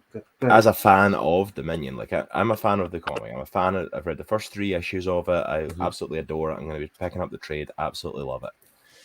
Speaking to it as someone who grew up in the church, who's been in the church his whole life, one of the biggest struggles I had as a Christian in connecting with the Bible was, especially with the Old Testament stories, was I connect a lot when I watch movies, when I read comics, when I read books, when I whatever, is I'm very a people person. I connect with people, I connect with their stories. I'm very feeling of what they're going through, and it helps me relate to them. A lot of the Old Testament stories were very much a case of here's what happened, but you don't always get that emotional connection. Yeah. The amazing thing that something like Dominion does is where it opens up an opportunity, which as a lot of it, conjecture is a lot of it a case of well, this might not have happened, it might have happened. Yeah, absolutely. But you're developing characters who don't really have that background. Like Saul's daughter, Michael, does not have a personality or a character in the Bible itself. She's not that prominent a character. But yet in something like Dominion, you can flesh her out and get me invested in this family. And and I think as Christians, we can be scared of that sometimes. Well, yeah, I think we don't like taking liberty with the biblical text, and I'm like, but you know what? But Cross, the thing is, we made a decision. Daniel, myself, Mark, all of the Terminus team, we made a decision that we want to be unashamedly Christian, faith and family based. However, we wanted to tell good, solid stories that bring people in.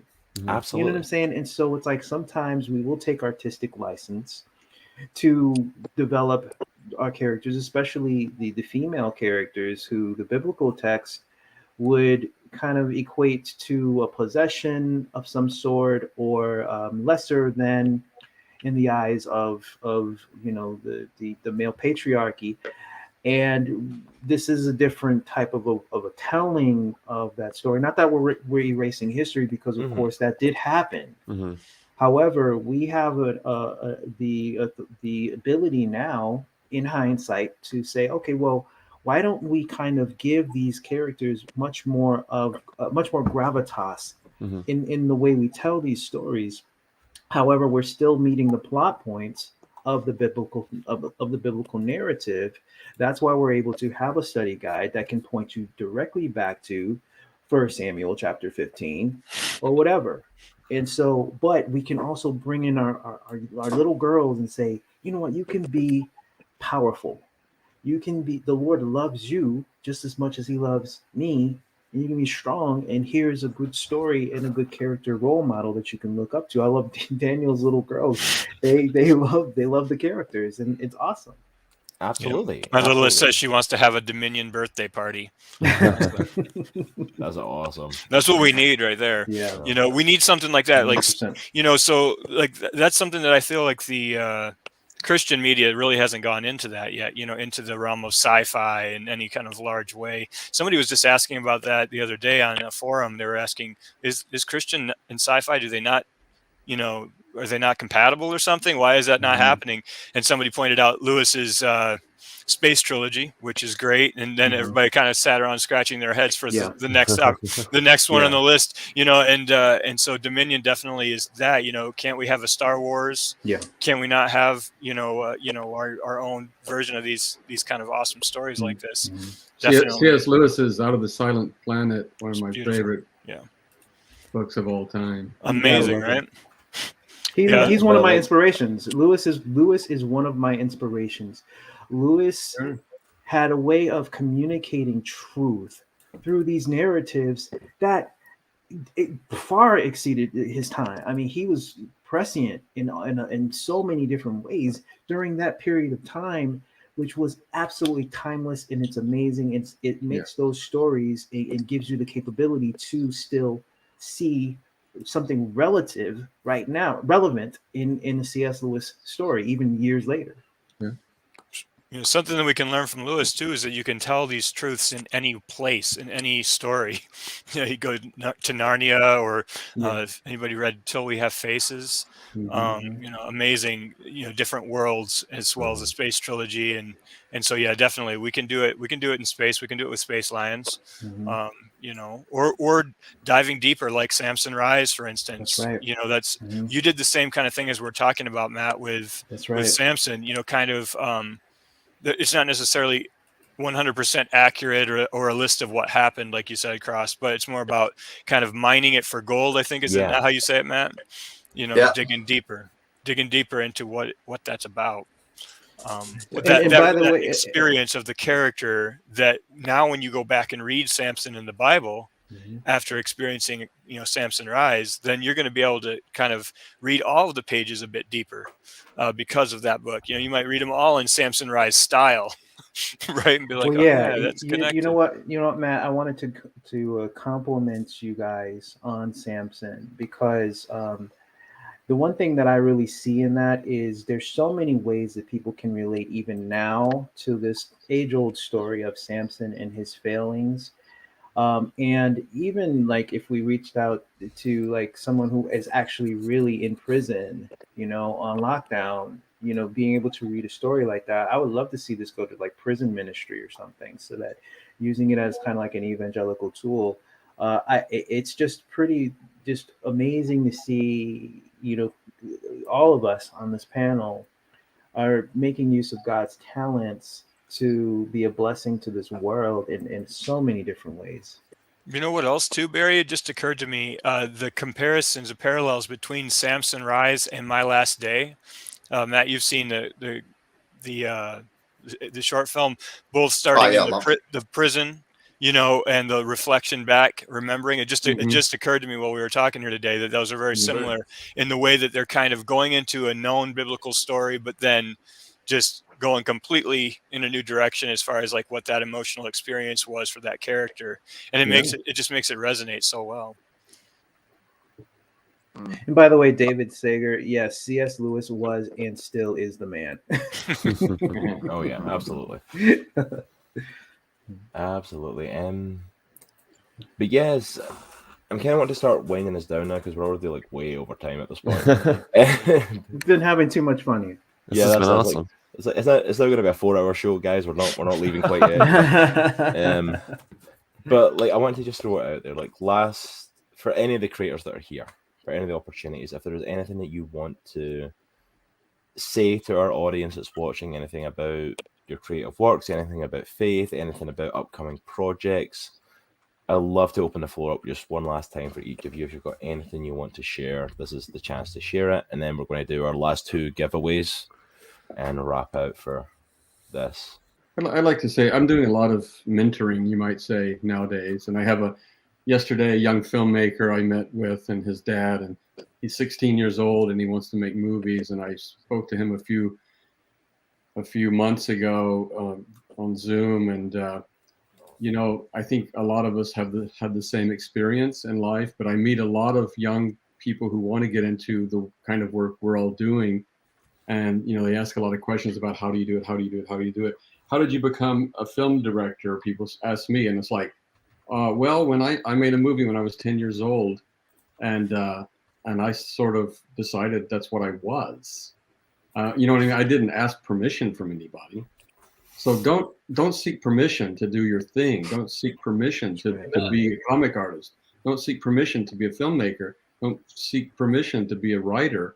If you write, you're a writer, and just keep doing it and keep getting better and hone your craft and learn your thing. But don't wait for permission. You don't need anything other than what God's already given you. A lot of gifts.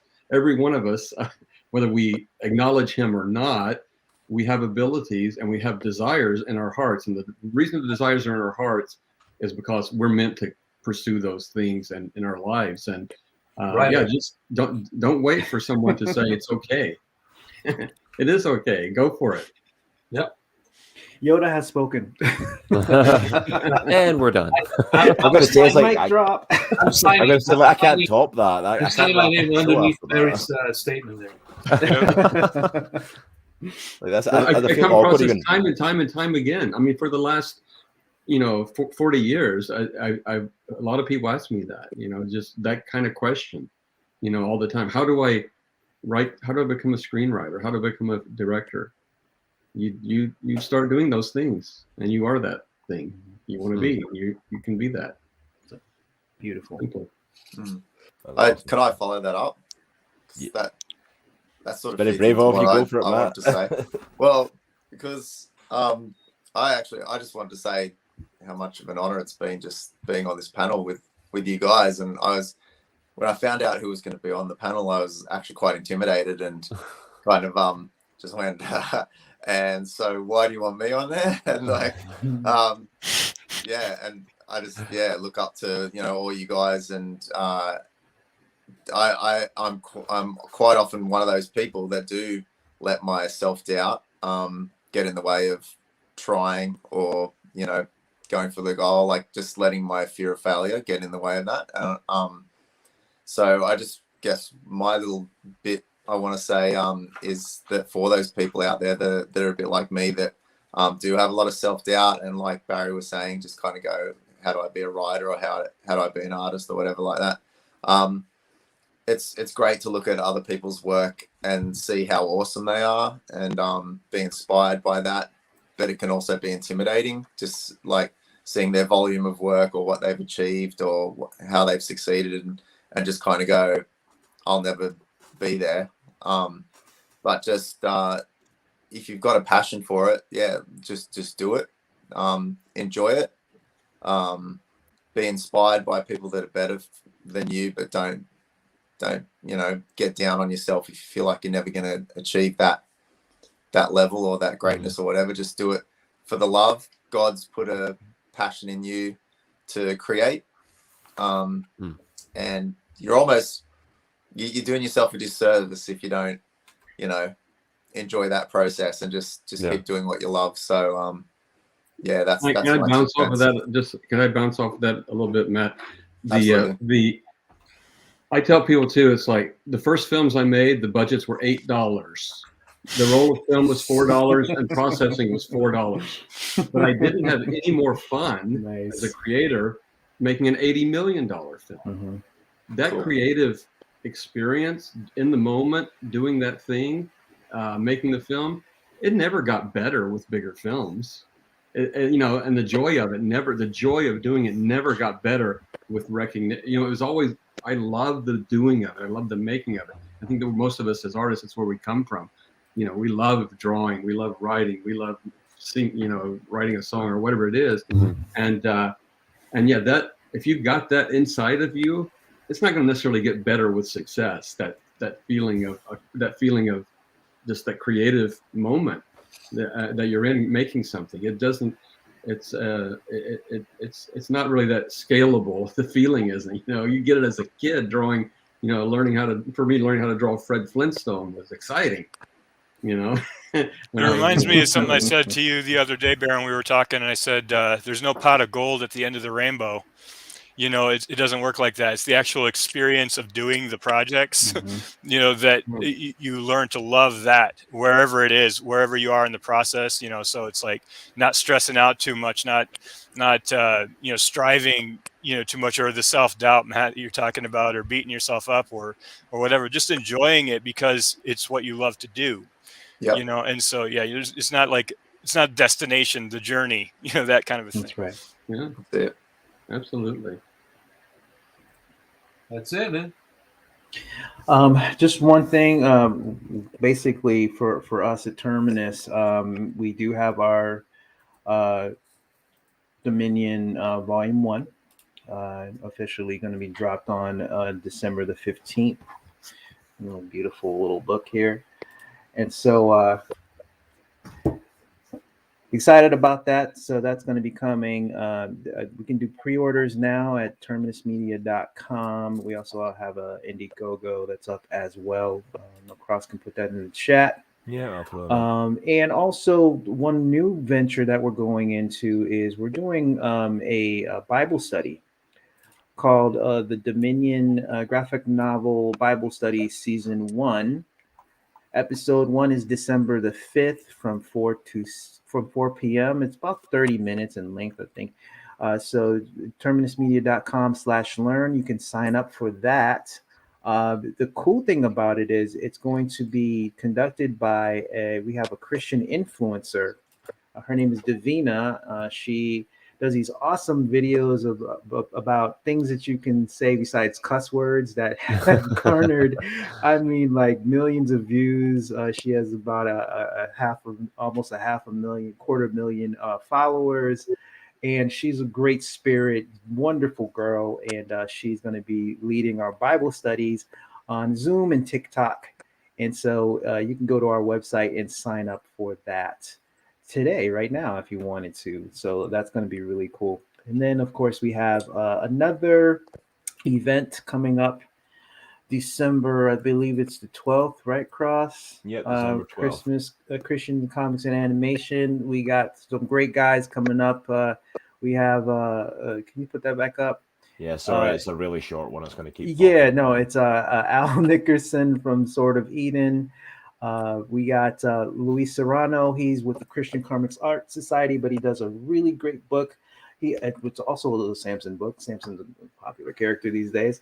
We got Brandon Hollingsworth and his partner Michael from Brainy Pixel, and they do a fantastic 3D animated show called Cubekins. Barry, I'm not sure if you know those guys. I know those guys. Yeah. Yeah, they're amazing guys, and their work is great. Dove approved, so if for young kids, it's nice, family friendly, amazing work, and they're getting into comics as well, so they're doing some really good big stuff. So that'll be a great conversation to have. And then of course we're bringing Davina on, and we're going to be talking about her TikTok, phenomenon, and then of course the Dominion Bible study and all that. So it's going to be a really great event coming up on the 12th of December. And if you order the Dominion trade today's the last day that we can guarantee for sure you'll get it by Christmas. So put those orders in now, and we'll make sure you get it one way or another, even if I have to drive it there myself. We'll do it. It's a promise. Does that include Australia, Daniel? I got one of the Incredibles cars. Guaranteed it now, Matt, so it has to make it to Australia by I Christmas. think we'll need some transporter technology. Yeah, the word guarantee was used. Yeah. Exactly. Yeah, that's all what right. I'm saying. Speaking of East Australian current, dude. Use the rubber to erase that word. Rudzi, we mentioned Cubekins. That was the show. Rudzi was asking the name of the show. It's Cubekins, which is I think it's on a lot of Christian streaming platforms. So, but we'll talk about that on the 12th. So please sign up today. You can sign up for that at the same events link that we had before. And yes, any questions you may have in regards to 3D animation or other comic questions, or how to become a TikTok phenomenon, whatever. So it's going to be kind of a cool show.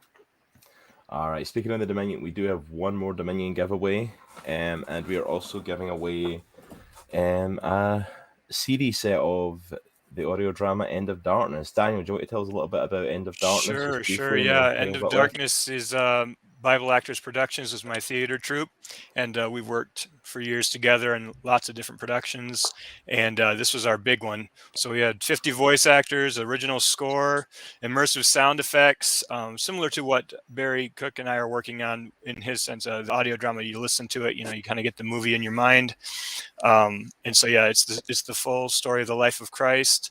And definitely worth checking out. And so, yeah, we've got a copy. It comes as a limited edition 3-disc set. We have just a few of those left. And so this will be a signed copy of that. But it's also available on Audible, iTunes, Google Play, Amazon, everywhere. So you can go ahead and grab it there, download it instantly. So definitely check it out. Share it with your family, friends. You can get it at BibleActors.com, but we're actually have a special going at TerminusMedia.com/End of Darkness. So, all right. So we're going to do our first drawing is going to be for the End of Darkness series, and then the next one is going to be for Dominion Volume 1 signed, guaranteed by Christmas by Daniel. So, here we go. That's the wrong page. Hold that up. Let's see if I can do that. All right, so here we go. Stacey Bradshaw. Nice. Stacey Bradshaw is actually our double winner. She won one of the packages from Mitch earlier. Wow. This one I will not be redrawing because it is for a different item. Stacey's. I need some of what Stacey has. I know. All right, and one more drawing. The Minion Volume 1. Who's getting the last signed copy? Avery Easter. Yay. Nice. Hey, Avery.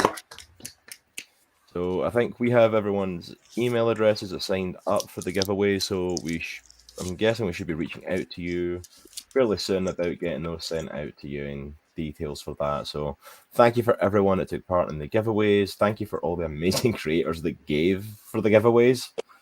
It's absolutely phenomenal. And again, a massive thank you to everyone who came on, who's been part of the show, to all our amazing guests who are no longer here, that have had to head off. But also a massive thank you to Barry Cook, to Matt Baker, to Sergio Cariello, to Dr. Baron Bell, and to Daniel Hancock, who are still with us here. And absolutely for being here to be part of this, and honestly for the blessing of having us be here. Like I totally related when Matt was saying that, like that. Why am I on this panel? Like I literally have asked that question non-stop. Cross and I have asked each other that multiple times. Like, why are we hosting this? Why in the world are we hosting this? No, seriously, guys, we can't thank you enough. This was awesome. It was great working with you. Done a great job. Thank you so much, But we honestly greatly appreciate you all coming here, and for the opportunity that Dr. Bills gave us, he gave us a chance for us to plug ourselves as well. So I'm going to take a short opportunity to do that, which is going against every fiber of my being, because I'm like, I just shut up. It's not about you. Shut up. And I'm like, no, I've been allowed to do it. So I'm going to post our links, which I feel really bad because we've got like 1 million links to throw up. If anyone who does not know who we are, missed us at the start, my name is Cross. My partner down there, Nitro. We are the dynamic duo of Twitch, comics, and the Cross, the greatest streamers you have never heard of. We do a weekly video podcast over on Twitch, which you can also find the audio versions wherever you get your podcast, talking about comics, movies, TV shows, and everything geeky. As well as that, we also do live streams on Twitch where I do gaming. My wife actually does a bit of gaming on there now as well, Jay, and Nitro does some gaming and artwork live on stream also. I'm actually going to play a little video just to show a little bit about who we are. Just thank you for the opportunity to even share this. Give me one moment. I'm going to throw that up and we'll be right back. Hello there, Comic Clan, and welcome to Comics and the Cross, the greatest streamers you have never heard of. I'm a geek. I use thought bubbles when I speak. I'm a freak because she's a seat out for me. I'm unique. There is only one of me. I'm complete, so I really don't care what you think of me. I'm a geek. I use thought bubbles when I speak. I'm a freak because she's a seat out for me. I'm unique. There is only one of me. I'm complete, so I really don't care what you think of me. Mozambique. Yeah, it used to be breathtaking too. Breathtaking too, even. I can speak. I speaks well, me does. Are absolutely correct. The official animal of Scotland is unicorn. Wow. Wait, what? So Scotland's just trolling kidding. the entire world. You've been That's giving me crap amazing. for Nessie and it's a unicorn? Your suit won't last forever. Thank you. All I've got left after Georgesburg Golden Acres. Appreciate it, Kurt. I'm not losing. Gloves are making When I asked Jarvis to play something, I don't think he meant Titanic flute. I'm a geek. I use thought bubbles when I speak. I'm a freak because she's a seat out for me. I'm unique. There is only one of me. I'm complete, so I really don't care what you think of me. I'm a geek. I use thought bubbles when I speak. I'm a freak because she's a seat out for me. I'm unique. There is only one of me. I'm complete, so I really don't care what you think of me. Alright, Nitro, pick a spot. Oh shoot! Why do I gotta do it? I don't know. I pick a spot. I don't want to be in charge. I take my aggression out and it feels good. Leave me alone. Their poops have to be ginormous. Like, I don't know why that's. Why is that where your mind went? Are we sinking? Oh my gosh! Guys! Sinking. Come on! Dude, this is awful. This is awful. I'm literally dying in the boat because I can't get out. Our boat is down. I'm drowning. That's just great.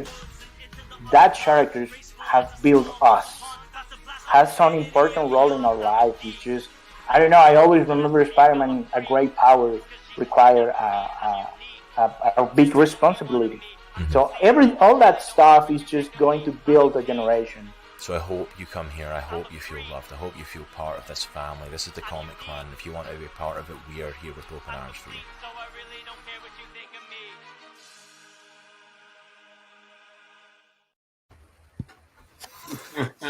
But yeah, and that's a little bit of who we are. And anyone who wants to follow us on our social medias, join us on Discord, or follow us over on our main channel, twitch.tv/comics in the cross, we would greatly appreciate it. Thank you so much for the support. And again, just thank you so much for this opportunity. This has been amazing. This has been awesome. Thank you. I'm so hyped for next month already. And December 12th, we will be back with a brand new set of guests that we cannot wait to sit down and talk with. We hope that you will join us, whether it's via Terminus Media's Facebook, YouTube, or via us on Twitch. But thank you so much for everyone. And thank you for everyone who stuck with us, especially for like 40 minutes overtime at this point. It's became like an extra hour show. But everyone have an absolutely amazing day. Take care. And remember, it is a good week to be a geek. And we will see you all next month. See you guys. Bye, guys. Bye, guys. Thank you.